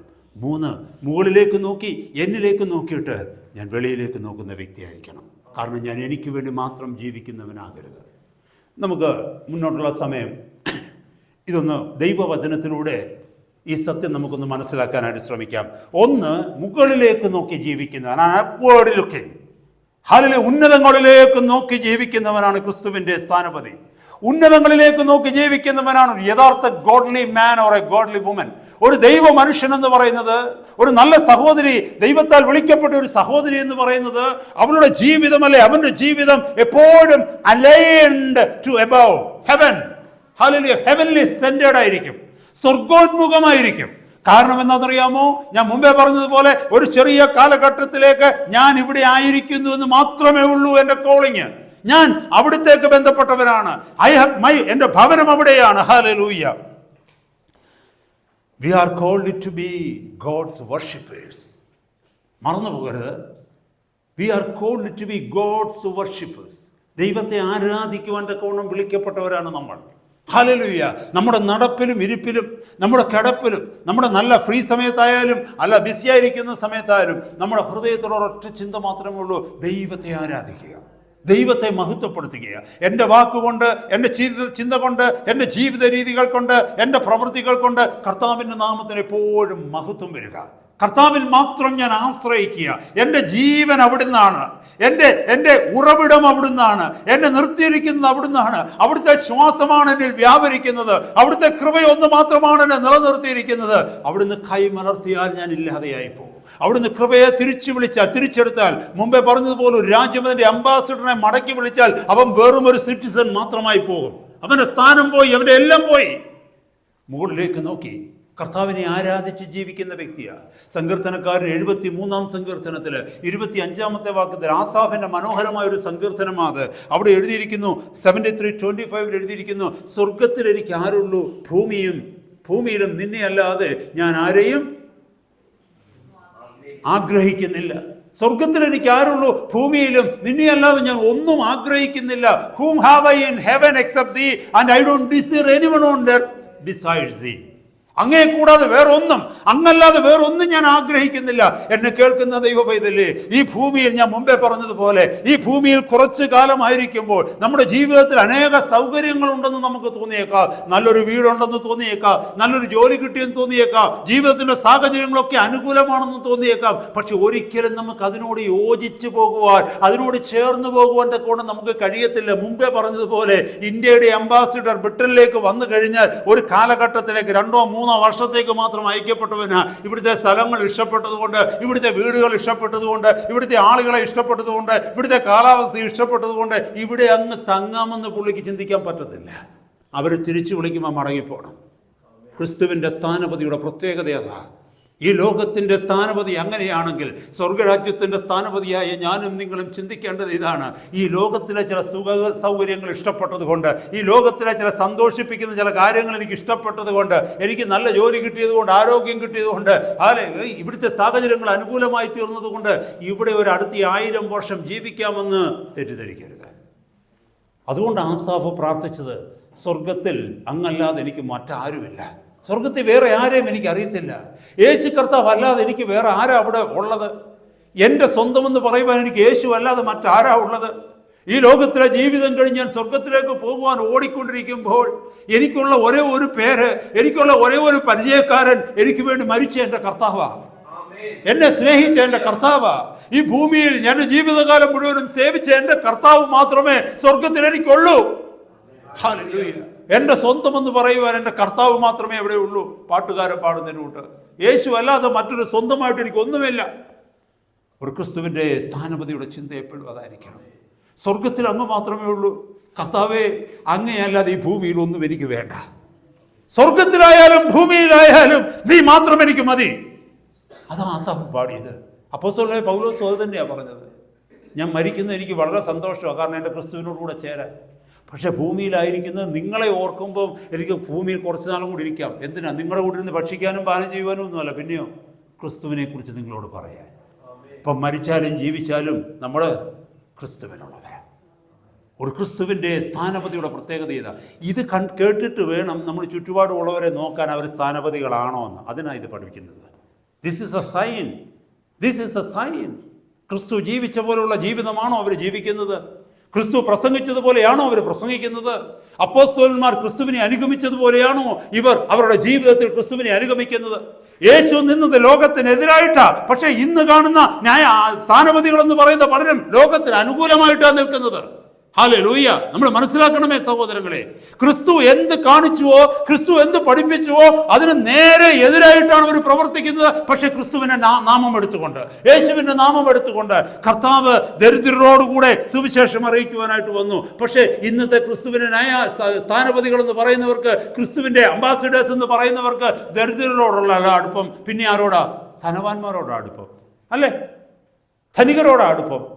നമ്മൾ ചിന്തിക്കണം. ഈ വചനങ്ങൾ കേൾക്കുമ്പോൾ നമ്മൾ സ്വയം ശോധന ചെയ്യണം, നമ്മൾ സ്വയം മനസ്സിലാക്കണം. ഹല്ലേലൂയ. ആസാഫ് പറഞ്ഞതുപോലെ, സ്വർഗത്തിൽ നീ മാത്രമേ എനിക്കുള്ളൂ, ഭൂമിയിലും നിന്നെ അല്ലാതെ മറ്റൊന്നിനെയും എനിക്ക് വേണ്ട. ഒരു സ്ഥാനപതി അതാ ചെയ്യേണ്ടത്, എവിടെയായിരുന്നാലും. ഇപ്പോൾ ഇവിടെ വരുമ്പോൾ ഒരു ഇന്ത്യൻ സ്ഥാനപതി പറയുക, ഇന്ത്യയിലായിരുന്നാലും ഞാൻ ഇന്ത്യനാണ്, ബ്രിട്ടനിലായാലും ഞാൻ ഇന്ത്യനാണ്, അമേരിക്കയിൽ നാളെ സ്ഥാനപതിയായിട്ട് എന്നെ അയച്ചാൽ അവിടെയും ഞാൻ ഇന്ത്യൻ ആയിരിക്കും, അമേരിക്കക്കാരനായിരിക്കത്തില്ല. മനസ്സിലായല്ലോ? That is what it is. ഹല്ലേലൂയ. ലോകത്തിൽ എവിടെയായാലും ഞാനൊരു ദൈവ പൈതലാണ്, ഞാനൊരു ട്രൂ ബിലീവറാണ്. ഞാനൊരു ക്രിസ്ത്യനാണ്, and I am a disciple of Christ. ഞാൻ ക്രിസ്തുവിൻ്റെ ശിഷ്യനായിരിക്കും. അതുപോലെ തന്നെ നമ്മൾ വാഴ്ത്തപ്പെട്ട കർത്താവ് ഈ ഭൂമിയിലായിരുന്നപ്പോൾ കർത്താവ് ജീവിച്ച മാതൃകയ്ക്കുള്ളിൽ കർത്താവ് പറയുന്ന ഒരു വാക്യമുണ്ട്. യോഹന്നാന്റെ സുവിശേഷം 17-ാം അധ്യായം 10-ാമത്തെ വാക്യത്തിൽ പറയുന്നുണ്ട്, all mine is thine and all thine is mine. എൻ്റേതെല്ലാം നിൻ്റേതും നിൻ്റേതെല്ലാം എൻ്റേതുമാണ്. ഹല്ലേലൂയ. കർത്താവിൻ്റെ രാജ്യത്തെ പ്രതിനിധാനം ചെയ്ത് ഈ ഭൂമിയിൽ നമ്മൾ ജീവിക്കുമ്പോൾ പ്രിയപ്പെട്ടവരെ, നമ്മൾ ബേസിക്കലി മനസ്സിലാക്കേണ്ടത് ഇതാണ്: എനിക്ക് ഒന്നുമില്ല എൻ്റെ സ്വന്തമായി. എൻ്റെതെല്ലാം കർത്താവിൻ്റേതാണ്. എൻ്റെതെല്ലാം കർത്താവിൻ്റേതാണ്. നമ്മൾ ഒരിക്കലും മറന്നു പോകരുത് സഹോദരങ്ങളെ. ദൈവത്തിൻ്റെ വചനം പറയുന്നു, 2 കൊരിന്ത്യർ 4-ാം അധ്യായത്തിൽ പറയുന്നു, what is that you haven received. നിനക്ക് ലഭിച്ചതല്ലാതെ എന്തുള്ളൂ? ഈ ചിന്തയാണ് സഹോദരങ്ങളെ കർത്താവിലേക്ക് നമ്മളെ അടുപ്പിക്കുന്നത്. ഈ ചിന്തയാണ് നമ്മുടെ ജീവിതത്തെ ഭയത്തോടെ മുന്നോട്ട് നടത്തേണ്ടത്. കർത്താവെ, അങ്ങ് തിരിച്ചു വിളിച്ചാൽ, അങ്ങൻ്റെ ശ്വാസം എടുത്താൽ പിന്നെ ഞാൻ ശവപ്പെട്ടിയില്ല. എന്നെ പിന്നെ ആരും റെഞ്ചി എന്ന് വിളിക്കത്തില്ല, ഡെഡ് ബോഡി എന്നേ, റെഞ്ചിയുടെ ശവമെന്നേ പറയത്തുള്ളൂ. ഇന്നെന്നെ സ്നേഹിക്കുന്ന നിങ്ങളാരും നിങ്ങളുടെ വീടുകളിൽ എന്നെ വെച്ചേക്കത്തില്ല. എൻ്റെ വീട്ടിൽ പോലും വെച്ചേക്കത്തില്ല. ചില മണിക്കൂറുകൾ കഴിഞ്ഞ് എങ്ങനെയാലും ഇതിനെ കുഴിച്ചിടാൻ വേണ്ടി പറയും. ഹല്ലേലൂയ. എന്നെ മനസ്സിലാക്കണമേ സഹോദരങ്ങളെ, എത്ര പ്രിയപ്പെട്ടവരാണെന്ന് പറഞ്ഞാലും ഹല്ലേലൂയ, വിലയേറിയ ആത്മാവിനെ ദൈവം തിരിച്ചു വിളിച്ചു കഴിഞ്ഞാൽ ബാക്കി എല്ലാം വിലയില്ലാത്തതായി മാറും. നമ്മുടെ അസ്തിത്വം കർത്താവിലാണ്. എൻ്റെതെല്ലാം നിൻ്റേതാ കർത്താവേ. അതുപോലെ തന്നെ നിൻ്റെതെല്ലാം എൻ്റേത്. അത് കർത്താവ് തന്ന വാഗ്ദത്തമാണ്. കർത്താവിനോട് കൂടെ കൂട്ടവകാശികളാക്കി നമ്മളെ തീർത്തിരിക്കുന്നു. റോമാലേഖനം 8-ാം അധ്യായത്തിൽ പഠിക്കുന്നു, നമ്മൾ ദൈവത്തിൻ്റെ അവകാശികളും ക്രിസ്തുവിൻ്റെ കൂട്ടവകാശികളും. 15 മുതൽ താഴേക്ക് വായിച്ചു വരുമ്പോൾ, അബ്ബാ പിതാവേ എന്ന് വിളിക്കുവാനുള്ള പുത്രത്വത്തിൻ്റെ, നിങ്ങൾ പിന്നെയും ഭയപ്പെടേണ്ടതിന് ദാസ്യത്തിൻ്റെ ആത്മാവിനെയല്ല, അബ്ബാ പിതാവേ എന്ന് വിളിക്കുവാനുള്ള പുത്രത്വത്തിൻ്റെ ആത്മാവിനെ അത്രേ അവൻ നിങ്ങളിൽ പകർന്നത്. പുത്രനെങ്കിലും അവകാശികളാകുന്നു, ദൈവത്തിൻ്റെ അവകാശികളും ക്രിസ്തുവിൻ്റെ കൂട്ടവകാശികളും തന്നെ. സ്വർഗത്തിൽ ക്രിസ്തുവിന് എന്തൊക്കെയുണ്ടോ അതിൻ്റെ എല്ലാം കൂട്ടവകാശിയാക്കി എന്നെ വിളിച്ചിരിക്കുകയാണ്. ഒരു സ്ഥാനപതിയുടെ പ്രത്യേകതയാണ്. ഹല്ലേലൂയ. അത് നമുക്ക് വാങ്ങാൻ കഴിയണമെങ്കിൽ, അതിനെ ക്ലെയിം ചെയ്യാൻ കഴിയണമെങ്കിൽ, എനിക്കൊന്നുമില്ല, എൻ്റേതെല്ലാം സ്വർഗത്തിൻ്റെതാണെന്ന് സമ്മതിക്കുന്നവർക്കേ പറ്റത്തുള്ളൂ. നമുക്ക് പലരുടെയും നമ്മുടെ ജീവിതം നോക്കിക്കഴിയുമ്പോൾ നമുക്ക് ഈ ഭൂമിയിൽ ഏതാണ്ടൊക്കെ ഉണ്ടെന്നുള്ള രീതിയിലാണ് നമ്മൾ ജീവിക്കുന്നത്, അല്ലേ? നമ്മൾ ഫ്യൂണറൽ ശുശ്രൂഷകളൊക്കെ സംബന്ധിക്കുന്നവരല്ലേ? അവിടെ ആ കോഫിനകത്ത്, ആ ശവപ്പെട്ടിക്കകത്ത് ഇട്ടിരിക്കുന്ന അച്ചായനെയോ അമ്മാമ്മയോ ആരേലും ഒന്ന് ഓർത്ത് നോക്കി, എന്തേലും അവർ കൊണ്ടുപോകുന്നുണ്ടോ? ഏതെങ്കിലും അവരിട്ടിരിക്കുന്ന ഡ്രസ്സുണ്ട്. ഇപ്പോൾ ഒന്ന് പറഞ്ഞാൽ നമുക്കറിയാം, അവരിട്ടിരുന്ന സ്വർണം പോലും അവർക്ക് കൊടുത്തു വിടത്തില്ല. കൊടുത്തു വിടുമോ? കയ്യെ വാച്ചെങ്കിലും കൊടുത്തു വിടുമെന്ന് തോന്നുന്നുണ്ടോ? എനിക്ക് തോന്നുന്നില്ല കൊടുത്തു വിടുക. ഒന്നുമില്ല നമുക്ക് ഇവിടുന്ന് പോകുമ്പോൾ. എല്ലാം ഈ ലോകം നമ്മുടെ ഇന്ന് തിരിച്ചു വാങ്ങിക്കും കേട്ടോ. ചിന്തിച്ചു നോക്കി. അപ്പം നമ്മളെ ഈ ലോകം സ്നേഹിക്കുന്നൊക്കെ പറയുന്നത് വെറുതെയാണ് കേട്ടോ. മക്കളെ സ്നേഹിക്കുന്നതൊക്കെ പറയുന്നത് വെറുതെയാണ്. അപ്പനും അമ്മയെ സ്നേഹിക്കുന്നൊക്കെ പറഞ്ഞ വെറുതെയാ. അതാ ഞാൻ മുമ്പേ പറഞ്ഞത്. ജീവൻ പോയി കഴിഞ്ഞാൽ, കർത്താവ് തന്നതിനെ കർത്താവ് തിരിച്ചെടുത്തു കഴിഞ്ഞാൽ എല്ലാവർക്കും നമ്മൾ ഭാരമായി മാറും. ആൾക്കാർ തന്നെ പറയും, ഇതങ്ങ് പുള്ളിയെ കൊണ്ടുപോകും എന്നാന്ന് ചോദിക്കും. അപ്പം നമുക്ക് വിലയുള്ളത് ആ കർത്താവ് തന്നതകത്തുള്ളത് കൊണ്ടാണ്, ആത്മാവ്. മറന്നു പോകരുതേ സഹോദരങ്ങളെ. അങ്ങനെ ഒരു വ്യക്തിക്ക് മാത്രമേ പറയാൻ പറ്റൂ, എൻ്റേതെല്ലാം നിൻ്റേതും നിൻ്റേത് എൻ്റേതുമാകുന്നു. കാരണം നിൻ്റേത് എൻ്റേതാകുമെന്ന് പറയുന്നത് കർത്താവ് തന്ന വാഗ്ദത്തമായി, എൻ്റേത് നിനക്ക് ഞാൻ തന്നിരിക്കുകയാണ്. Praise God. ഈ ചിന്തയാണ് നമ്മൾ മനസ്സിലാക്കേണ്ടത്. അതാണ് മുകളിലേക്ക് നോക്കി, അപ്വേർഡ് ലുക്കിംഗ്, മുകളിലേക്ക് നോക്കി ജീവിക്കുന്ന ഒരു ദൈവ പൈതലിന്റെ പ്രത്യേകത അതാണ്. അവൻ ഒരിക്കലും ഈ ഭൂമി തൻ്റെ സ്വന്തമാണെന്ന് പറയത്തില്ല. ഹല്ലേലൂയ. നമുക്കറിയാം, ജനസിസ് 22, ഉൽപ്പത്തി പുസ്തകം 22-ാം അധ്യായത്തിൽ അബ്രഹാം ഇസ്ഹാക്കിനെ യാഗം കഴിക്കുന്ന ഒരു ഭാഗമുണ്ട്. ഒന്നാമത്തെ വാക്യം മുതൽ താഴേക്ക് 19-20 വാക്യങ്ങൾ വരെയുണ്ട്. അബ്രഹാം ഇസ്ഹാക്കിനെ യാഗം കഴിക്കുന്നുണ്ട്. ഒരു കാര്യം നോക്കണമേ, അവിടെ ഈ വർഷിപ്പ് എന്നുള്ള വാക്ക് ആദ്യമായിട്ട് വിശുദ്ധ വേദപുസ്തകത്തിൽ കാണുന്നത്, വർഷിപ്പ് എന്നുള്ള വാക്ക് കാണുന്നത് ആ ഭാഗത്താണ്. കാരണം ബാല്യക്കാരോട് പറയുന്നുണ്ട്, നിങ്ങളിവിടെ നിൽക്ക്, ഞാനും മകനും മുകളിൽ മലയിൽ പോയിട്ട് ആരാധന കഴിഞ്ഞ് മടങ്ങി വരാമെന്ന് പറയുന്നുണ്ട്. അവിടെയാണ് ആരാധന എന്നുള്ള വാക്ക് പറയുന്നത്.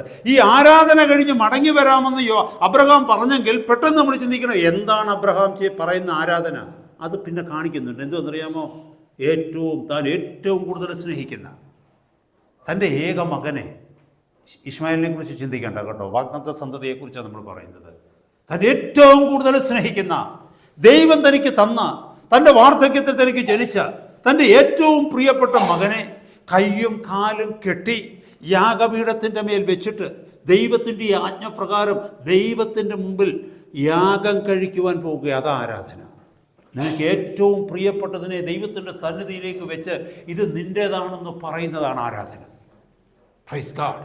ആരാധന എന്താണെന്ന് ചോദിച്ചാൽ, എനിക്ക് ഏറ്റവും പ്രിയപ്പെട്ടതിനെ, ഈ ലോകത്തിൽ എനിക്ക് ഏറ്റവും വിലയുള്ളതിനെ, ഞാൻ എന്തിനു വേണ്ടി ഇത്രയും കാലം ജീവിച്ചോ അതിനെ, എന്നെ ഇത്രയും കാലം പേരും പെരുമയുമുള്ളവനാക്കി മാറ്റിയത് എന്തോ അതിനെ, എൻ്റെ ഇൻഹെറിറ്റൻസിനെ, എൻ്റെ പാരമ്പര്യത്തെ, എൻ്റെ എല്ലാം എൻ്റെ ആരോഗ്യത്തെ, എൻ്റെ സൗന്ദര്യത്തെ, എൻ്റെ വിലയും എൻ്റെ നിലയും, എനിക്കുള്ളതെല്ലാം യാഗപീഠത്തിൻ്റെ മേൽ വെച്ചിട്ട് കർത്താവിനോട് പറയുക, ഇതിനേക്കാൾ എല്ലാം വലിയവൻ നീയാണ്, എനിക്ക് ഇത് നിനക്ക് സമർപ്പിക്കുന്നു എന്ന് പറയുന്നതാണ് ആരാധന.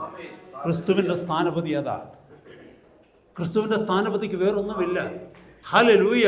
അംബാസഡറിൻ്റെ സകല ചെലവും ആ രാജ്യമാണ് വഹിക്കുന്നത്. അംബാസഡർ താമസിക്കുവാനുള്ളത് ക്വാർട്ടേഴ്സ് ആയിക്കൊള്ളട്ടെ, അതിൻ്റെ ഓഫീസ് ആയിക്കൊള്ളട്ടെ, അവരുടെ ശമ്പളം ആയിക്കൊള്ളട്ടെ, അവൻ്റെ അലവൻസസ് ആയിക്കൊള്ളട്ടെ, അവൻ്റെ ട്രാവലിംഗ് എക്സ്പെൻസസ് ആയിക്കൊള്ളട്ടെ, യാത്ര, എല്ലാം അവനെ ഏത് രാജ്യം അയച്ചിരിക്കുന്നു അവനാണ് കൊടുക്കുന്നത്. Praise God. ഇവിടെ മനസ്സിലാക്കണമേ, ക്രിസ്തുവിൻ്റെ സ്ഥാനപതി എന്ന് പറയുമ്പോൾ ക്രിസ്തുവിന് വേണ്ടി സ്വയം സമർപ്പിക്കപ്പെട്ട വ്യക്തിയായിരിക്കണം. തനിക്കുള്ളതൊക്കെയും ക്രിസ്തുവിൻ്റെ യാഗപീഠത്തിൽ വെച്ചയാളായിരിക്കണം ക്രിസ്തുവിൻ്റെ സ്ഥാനപതി എന്ന് പറയുന്നത്. Hallelujah. Praise God. Hallelujah. And he is an everyday disciple of Christ. എല്ലാ ദിവസവും നല്ല എല്ലാ നിമിഷവും ക്രിസ്തുവിനെ അനുഗമിക്കുന്ന വ്യക്തിയാണ് ക്രിസ്തുവിൻ്റെ സ്ഥാനപതി. ലൂക്കോസിൻ്റെ സുവിശേഷം 14-ാം അധ്യായം താഴേക്ക് വായിച്ചു വന്ന് 25 മുതലുള്ള വാക്യങ്ങളിൽ വായിക്കുന്ന അതാണ്. എന്നെക്കാളധികം അപ്പനെയോ അമ്മയോ ഭാര്യയോ മക്കളെയോ സഹോദരന്മാരെയോ സഹോദരിമാരെയോ, താഴേക്ക് വായിച്ചു വരുമ്പോൾ പറയുന്നത്, സ്വന്തം പ്രാണനെയോ തനിക്കുള്ള എന്തിനെയോ സ്നേഹിക്കുന്നവൻ എൻ്റെ ശിഷ്യനാകുവാൻ ഗുണയോഗ്യനല്ല.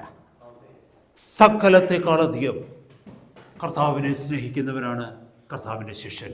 അല്ലെങ്കിൽ അങ്ങനെ ഒരു വ്യക്തിക്ക് മാത്രമേ can become the ambassador for Christ, ക്രിസ്തുവിൻ്റെ അനുയായിയാകാൻ തീരുവാനായിട്ട് കഴിയുകയുള്ളൂ. ഹല്ലേലൂയ. അത് വേറൊരു രീതിയിൽ പറഞ്ഞു കഴിഞ്ഞാൽ, eating of the tree of life all the time. ജീവവൃക്ഷത്തിൽ നിന്ന് ഫലം പറിച്ചു തിന്നുന്ന ജീവിക്കുന്നവനാണ് ക്രിസ്തുവിൻ്റെ അനുയായി. ജീവവൃക്ഷത്തിൽ നിന്നുള്ള ഫലം തിന്നുക, ആ ഫലമാണ് തൻ്റെ ജീവനാധാരമായി സൂക്ഷിക്കുക. നമുക്കറിയാം ജീവവൃക്ഷം എവിടെയാണ് നമുക്ക് കാണുന്നതെന്ന്. ഉൽപ്പത്തി പുസ്തകം 1-ാം അധ്യായത്തിൽ കണ്ടു. അവിടെ ജീവവൃക്ഷത്തിൽ നിന്ന് ഫലം പറിച്ചു തിന്നിരുന്നെങ്കിൽ ആദം ഒരിക്കലും ദൈവസന്നിധിയിൽ നിന്ന് പുറത്താക്കപ്പെടത്തില്ലായിരുന്നു. ആദം ഒരിക്കലും ഏദൻ തോട്ടത്തിൽ നിന്ന് പുറത്താക്കപ്പെടത്തില്ലായിരുന്നു. ഈ ഭൂമിയിൽ ഒരിക്കലും പാപം വരത്തില്ലായിരുന്നു, ജീവവൃക്ഷത്തിൽ നിന്ന് അവൻ ഫലം തിന്നിരുന്നുവെങ്കിൽ. പക്ഷേ ആദവും ഔവയും ഫലം തിന്നത് എവിടെ നിന്നാണ്? മറ്റേ വൃക്ഷത്തിൽ, നന്മ തിന്മകളെക്കുറിച്ചുള്ള തിരിച്ചറിവിൻ്റെ വൃക്ഷത്തിൻ്റെ ഫലം തിന്നുപോയി. എന്നാൽ ക്രിസ്തുവിനാൽ വീണ്ടെടുക്കപ്പെട്ട, ക്രിസ്തുവിനെ പിൻഗമിക്കുന്ന ഒരു വ്യക്തി ആദമും ഔവയും ചെയ്ത ആദവും ഔവയും തിന്നുന്ന മരത്തിൽ നിന്നല്ല ഭക്ഷിക്കുന്നത്. പിന്നെയോ ആദമും ഹൗവയും ഏത് മരമാണോ നഷ്ടപ്പെടുത്തിയത്, ഏത് ഫലമാണോ നഷ്ടപ്പെടുത്തിയത്, ആ ഫലത്തിൽ നിന്ന് തിന്ന് ജീവിക്കുന്നവനാണ്. അതുകൊണ്ട് നമ്മളിൽ പലരും ആദമിൻ്റെയും ഔവയുടെയും പാരമ്പര്യം വിട്ട് ക്രിസ്തുവിൻ്റെ പാരമ്പര്യത്തിലേക്ക് വന്നത്. മനസ്സിലായ സഹോദരങ്ങളെ? അതുകൊണ്ടാണ് അപ്പൻ്റെയും അമ്മയുടെയും പാരമ്പര്യം വിട്ട് ക്രിസ്തുവിൻ്റെ പാരമ്പര്യത്തേക്ക് വന്നത്. അവിടെ കാണിക്കുകയാണ്, ഞാൻ ഇനി ആ വൃക്ഷത്തിൻ്റെ ഓഹരിക്കാരനല്ല, ഞാൻ ഇനി ഈ വൃക്ഷത്തിൻ്റെ ഓഹരിക്കാരനാണ്. അങ്ങനെ ഒരു വ്യക്തിക്ക് മാത്രമേ ക്രിസ്തുവിൻ്റെ സ്ഥാനപതിയായിരിക്കുവാനായിട്ട് പറ്റൂ. ഹല്ലേലൂയ. This is in relation to heaven. ഹെവനിൽ സെൻറ്റഡ് ആയിരിക്കണം ഒന്നാമത്തെ ക്വാളിറ്റി. രണ്ടാമത്തെ ക്വാളിറ്റി, ആൻ ഇൻവേർഡ് ലുക്ക്. ഈ വ്യക്തി സ്വർഗത്തേക്ക് നോക്കി ജീവിക്കുന്ന വ്യക്തിയാണ്. ആ വ്യക്തിയുടെ മാനദണ്ഡങ്ങൾ, ആ വ്യക്തിയുടെ ഗവേണിംഗ് പ്രിൻസിപ്പിൾസ്, ആ വ്യക്തിയുടെ ജീവിതത്തിൻ്റെ മൊത്തം ചര്യയും സ്വർഗവുമായി ബന്ധപ്പെട്ടിരിക്കുന്നു. എപ്പോഴും കണക്റ്റഡ് ആണ്. Submitted to Christ and his kingdom. രണ്ടാമത്തേത്, he's always having an inward look. തന്നെ എപ്പോഴും പരിശോധിച്ചുകൊണ്ടിരിക്കുന്ന വ്യക്തിയാണ്. കാരണം എനിക്ക് തന്നിരിക്കുന്ന മാർഗനിർദ്ദേശത്തിൽ നിന്ന് ഞാൻ മാറിപ്പോകുന്നുണ്ടോ?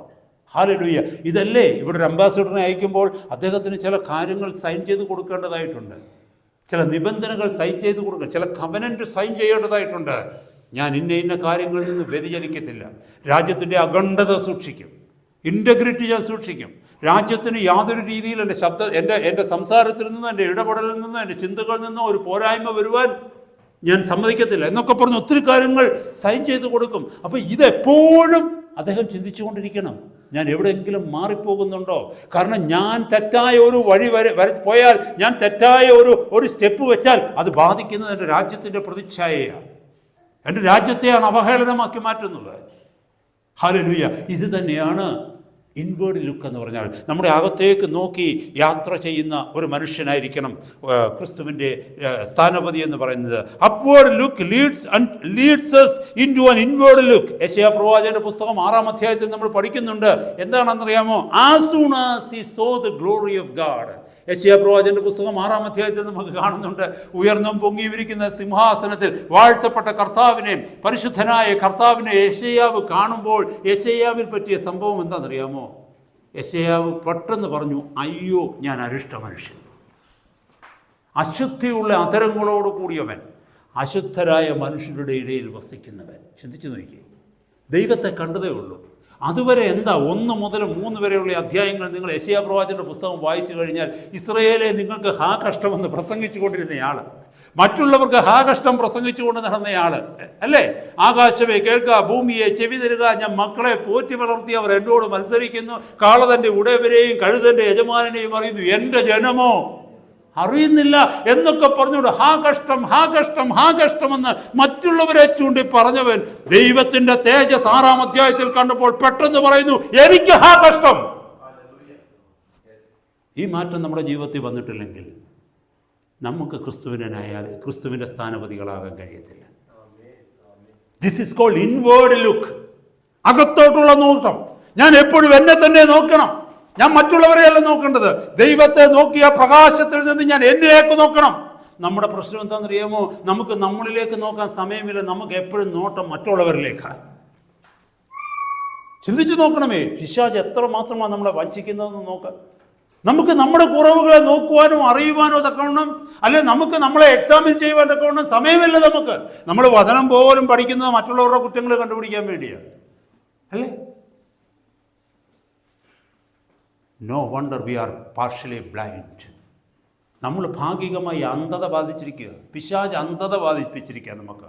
കാരണം നമ്മുടെ കുറവുകൾ നമുക്കറിയത്തില്ല. അയ്യോ നിനക്ക് കഷ്ടം എന്ന് പറഞ്ഞ് നമ്മളിപ്പോഴും യെശയ്യാവിൻ്റെ പ്രീ കൺവേർഷൻ, യെശയ്യാവിൻ്റെ വീണ്ടും ജനനത്തിന് മുമ്പ് ഉള്ള അനുഭവത്തിലാണ് നമ്മൾ നടക്കുന്നത്. ഹല്ലേലൂയ, സ്തോത്രം. എന്നെ കേൾക്കുന്ന സഹോദരങ്ങളെ, നമ്മൾ മറന്നു പോകരുത്.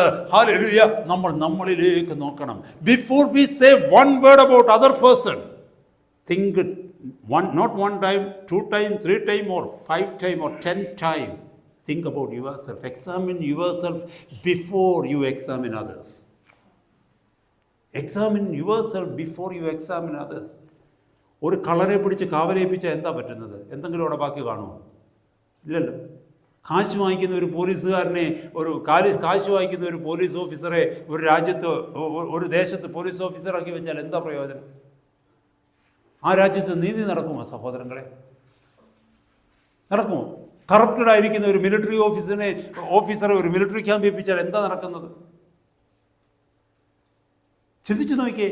അറിയാത്ത ഒരാളെ അധ്യാപകനാക്കിയാൽ എന്ത് പറ്റും? ആ കുഞ്ഞുങ്ങൾ വല്ലതും രക്ഷപ്പെടുമോ? സഹോദര സഹോദരി, അത് തന്നെയാണ് ഹല്ലേലൂയ പാർഷ്യലി ബ്ലൈൻഡ് ആയിരിക്കുന്ന ഒരു വ്യക്തിയെ ക്രിസ്തുവിന്റെ സ്ഥാനപതിയാക്കി മാറ്റിയാലുള്ള കുഴപ്പം.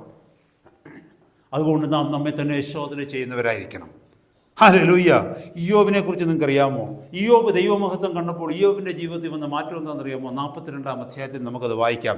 42-ാം അധ്യായത്തിൻ്റെ 5-6 വാക്യങ്ങളിൽ ദൈവമഹത്വം കണ്ട ഇയ്യോബ് പറയുന്ന വാക്കുണ്ട്. എന്തുവെന്നറിയാമോ? അവിടെ എഴുതിയിരിക്കുന്നത്, ഞാൻ നിന്നെക്കുറിച്ചൊരു കേൾവി മാത്രമേ കേട്ടിരുന്നുള്ളൂ, ഇപ്പോഴോ എൻ്റെ കണ്ണ് നിന്നെ കണ്ടു. അടുത്ത വാക്യം എന്തോ പറയുന്നറിയാമോ? ആകയാൽ ഞാൻ എന്നെ തന്നെ വെറുത്ത് പൊടിയിലും ചാരത്തിലും കിടന്ന് അനുതപിക്കുന്നു.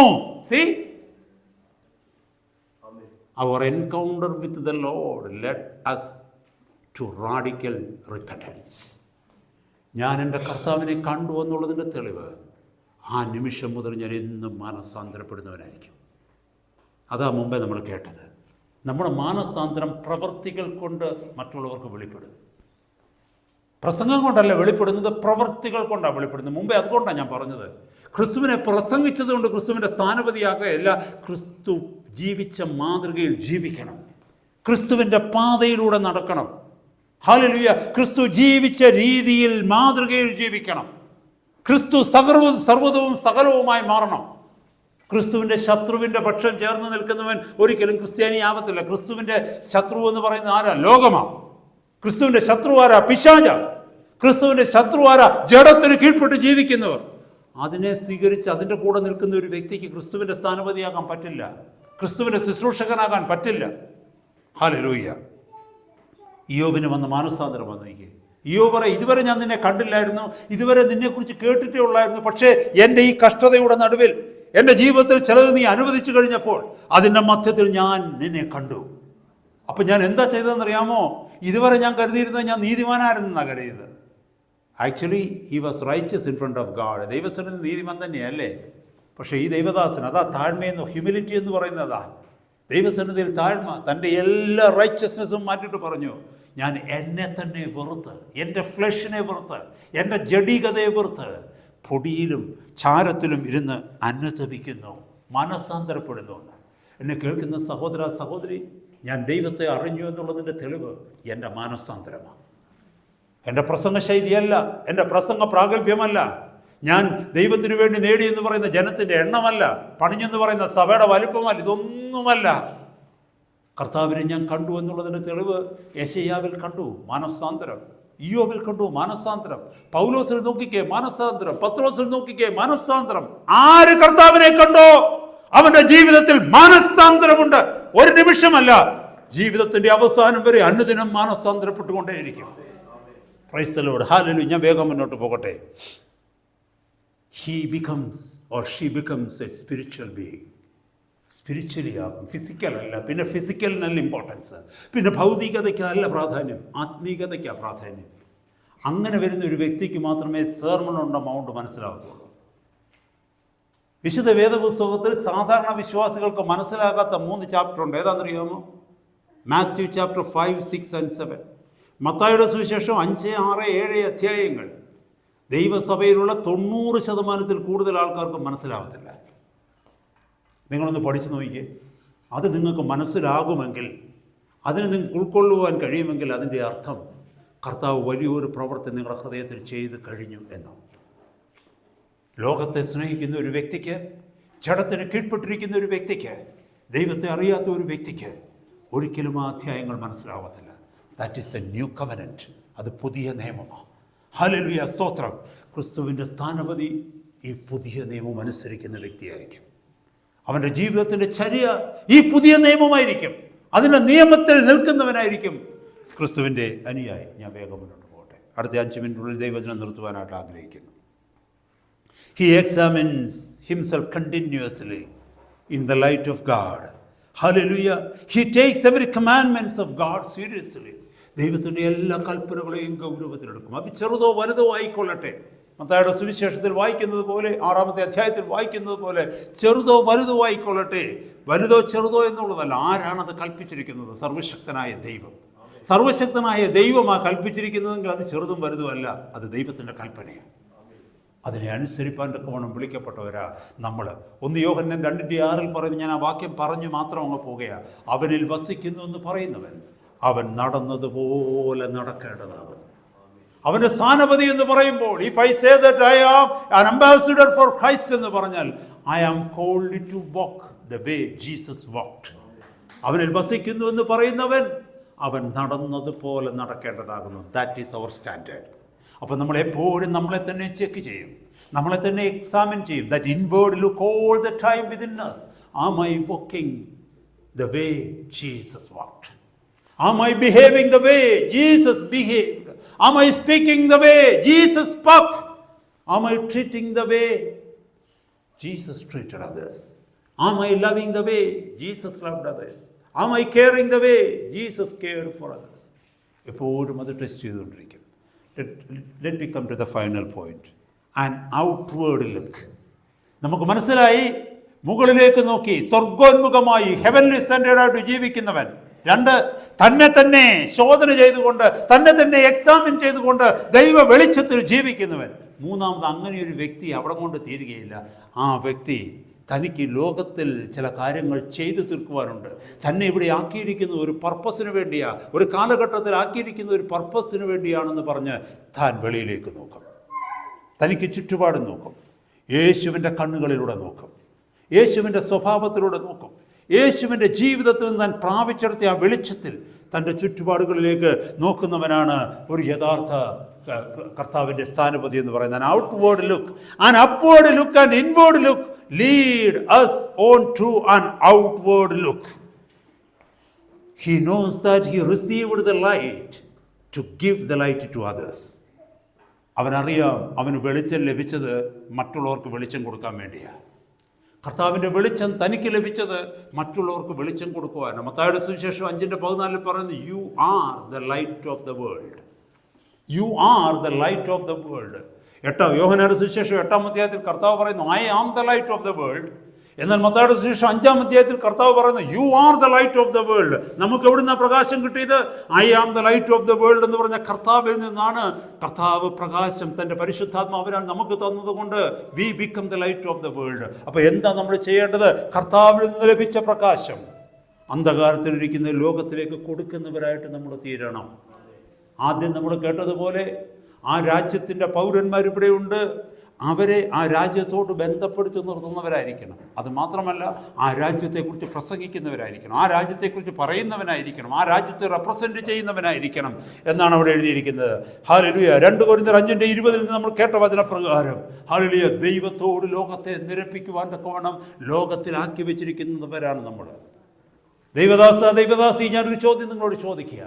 നിന്റെ ജീവിതം അവസാനിച്ച് ഈ ഭൂമി കടന്നു പോകുമ്പോൾ ഹല്ലേലൂയ, നിന്റെ ബാലൻസ് ഷീറ്റ്, നിന്നെക്കുറിച്ചുള്ള ഫൈനാൻഷ്യൽ സ്റ്റേറ്റ്മെൻറ്റ്, നിന്റെ കണക്ക് വിവരങ്ങൾ കൂട്ടി നോക്കി 2 വശത്ത് എഴുതി വയ്ക്കുമ്പോൾ ഈ ലോകത്തിൽ നിനക്ക് കർത്താവ് ഒരു ജീവിതം തന്നതുകൊണ്ട് നീ എന്ത് നേടി?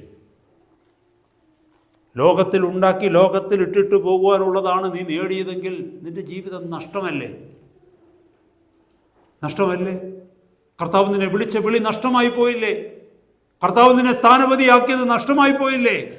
എന്നാൽ ഈ ലോകത്ത് നഷ്ടപ്പെടാത്തത് എന്തെങ്കിലും ഒന്ന് നിന്റെ രാജ്യത്തിലേക്ക്, നിന്റെ ഭവനത്തിലേക്ക് കൊണ്ടുപോകുവാൻ തക്കവണ്ണം നിന്റെ പക്കലുണ്ടെങ്കിൽ നീ നേടി. Price the Lord. അതുകൊണ്ടാണ് കർത്താവ് മത്തായിയുടെ സുവിശേഷം 6-ാം അധ്യായത്തിൽ പറയുന്നത്, പുഴുവും തുരുമ്പും കെടുക്കുകയും കള്ളന്മാർ തുരന്ന് മോഷ്ടിക്കുകയും ചെയ്യുന്ന ഈ ലോകത്തിൽ നിങ്ങൾക്ക് നിക്ഷേപം വരുത്.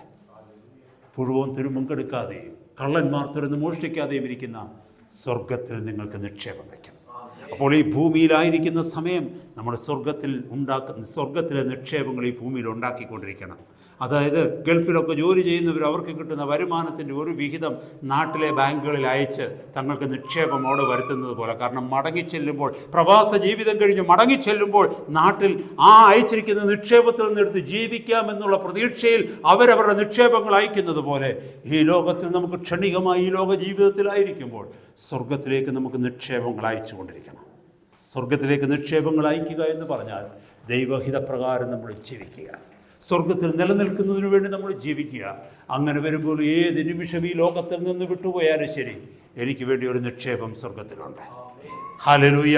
ആ പ്രതീക്ഷയിൽ നമുക്ക് ജീവിക്കുവാൻ തക്കവണ്ണം ഇടയാകട്ടെ. ഹല്ലേലൂയ. കർത്താവിൻ്റെ സന്നിധിയിലേക്ക് നമ്മളെ തന്നെ നോക്കി കൊടുക്കാം. കർത്താവിൻ്റെ സന്നിധി നമ്മളെ തന്നെ കൊടുക്കാം. ഹല്ലേലൂയ. നമ്മൾ ആരിൽ നിന്നും ഒന്നും പ്രതീക്ഷിക്കാതെ, ആരിൽ നിന്നും ഒരു ഗിഫ്റ്റും പ്രതീക്ഷിക്കാതെ കർത്താവിൽ നിന്ന് മാത്രം നിങ്ങൾക്കറിയാം, ഒരു സ്ഥാനപതിയുടെ വേറൊരു പ്രത്യേകതയുണ്ട്. ഭൗതികമായിട്ടുള്ള സ്ഥാനപതിയെ ഈ രാജ്യത്ത് നിന്ന് എന്തെങ്കിലുമൊക്കെ ഗിഫ്റ്റ് കൊടുത്തു കഴിഞ്ഞാൽ അവർ വാങ്ങിക്കത്തില്ല. അവരുടെ രാജ്യത്തോട് ചോദിക്കും, ഇവരെന്നെ അനുമോദിക്കാൻ വേണ്ടി വിളിക്കുന്നു, ഇവരെനിക്ക് വേണ്ടി ഒരു അവാർഡ് തരുന്നു, അല്ല ഇവരെനിക്ക് വേണ്ടി ഒരു ടൈറ്റിൽ തരുന്നു, ഞാനത് വാങ്ങിച്ചോട്ടെ എന്ന് രാജ്യത്തോട് ചോദിച്ച് അവരുടെ പെർമിഷനോട് കൂടി മാത്രമേ അവൻ വാങ്ങിക്കൂ. ഇന്നത്തെ ദൈവദാസന്മാരങ്ങനെയാണോ? കർത്താവ് പറഞ്ഞിട്ടാണോ വാങ്ങിക്കുന്നത്? ദൈവദാസന്മാർ പോട്ട്, നമ്മളിൽ ഓരോരുത്തരും നോക്ക്, നമ്മൾ ചെയ്യുന്ന ശുശ്രൂഷയ്ക്ക് നമ്മൾ പ്രതിഫലം വാങ്ങിക്കുവാൻ വേണ്ടി പോവുകയാണോ കർത്താവിൻ്റെ നാമത്തിന് വേണ്ടി ചെയ്യുന്നത്? ഓർക്കുക, കർത്താവ് നമുക്ക് പ്രതിഫലം തരുന്നത്. നമുക്ക് നമ്മുടെ ആവശ്യങ്ങളെ നടത്തി തരുവാൻ കർത്താവിന് മാത്രമേ കഴിയൂ. നിങ്ങളൊരു ചോദ്യം ചോദിക്കും, if I had only the upward look, ചിലരുണ്ട് ഞാൻ മുകളിലോട്ട് നോക്കി മാത്രമേ ജീവിക്കത്തുള്ളൂ. ചിലരങ്ങനെ പറയത്തില്ലയോ, ഞാൻ എപ്പോഴും കർത്താവിനോട് കൂടെ മുകളിൽ നോക്കി മാത്രമേ ജീവിക്കൂ എന്ന് പറഞ്ഞാൽ യു ബിക്കം അൺറിയലിസ്റ്റിക്. നിങ്ങൾക്ക് ഈ ലോകത്ത് ജീവിക്കാൻ പറ്റത്തില്ല. കർത്താവ് അങ്ങനെ അല്ലായിരുന്നു. കർത്താവ് രാത്രിയിൽ മുകളിലോട്ട് നോക്കും, പകല് അങ്ങോട്ട് നോക്കും, ജനത്തെ നോക്കും. രാത്രിയിൽ അവൻ ദൈവത്തോടു കൂടെ ആയിരിക്കും, തന്നിലേക്കും അവൻ നോക്കും. പകലിറങ്ങി ലോകത്തിൽ തനിക്ക് ലഭിച്ച വെളിച്ചത്തെ ലോകത്തിലേക്ക് കൊടുക്കും. അപ്പോൾ നമ്മൾ മുകളിലേക്ക് നോക്കി ജീവിച്ചാൽ വി ബിക്കം അൺറിയലിസ്റ്റിക്. ചിലർ വിചാരിക്കും ഞാൻ എന്നിലേക്ക് മാത്രമേ നോക്കത്തുള്ളൂ, മുകളിലും നോക്കുന്നില്ല അങ്ങോട്ടും നോക്കുന്നില്ല, ഞാൻ എന്നിലേക്ക് നോക്കി ജീവിക്കുന്നത് ഞാൻ എന്താവും? U will B depressed and disappointed. Because നമ്മുടെ ജീവിതത്തിൽ സന്തോഷിക്കാനുള്ളത് വളരെ കുറച്ചേ ഉള്ളൂ, ബാക്കി എല്ലാം ദുഃഖിക്കാനുള്ളതേ ഉള്ളൂ. ഞാൻ മറ്റുള്ളവരെ നോക്കി മാത്രമേ ജീവിക്കൂ എന്ന് പറഞ്ഞാലോ, you will be number 1 judgement. We need to be balancing in all these things. Then only we can function as a true ambassador for Christ. എങ്കിൽ മാത്രമേ ഒരു യഥാർത്ഥ കർത്താവിൻ്റെ സ്ഥാനപതിയായി പൗലോസ് പറഞ്ഞതുപോലെ ഈ ലോകത്തിൽ നമുക്ക് ലഭിച്ചിരിക്കുന്ന ജീവിതം ജീവിച്ച് തീർക്കുവാനായിട്ട് കഴിയും. ഈ വചനങ്ങളാൽ കർത്താവ് നമ്മെ സഹായിക്കട്ടെ. നമുക്ക് കർത്താവിന് സ്തുതി എഴുന്നേൽക്കാം. നമ്മൾ പ്രാർത്ഥിക്കാനായിട്ട് പോവുകയാണ്. ഹല്ലേലൂയ.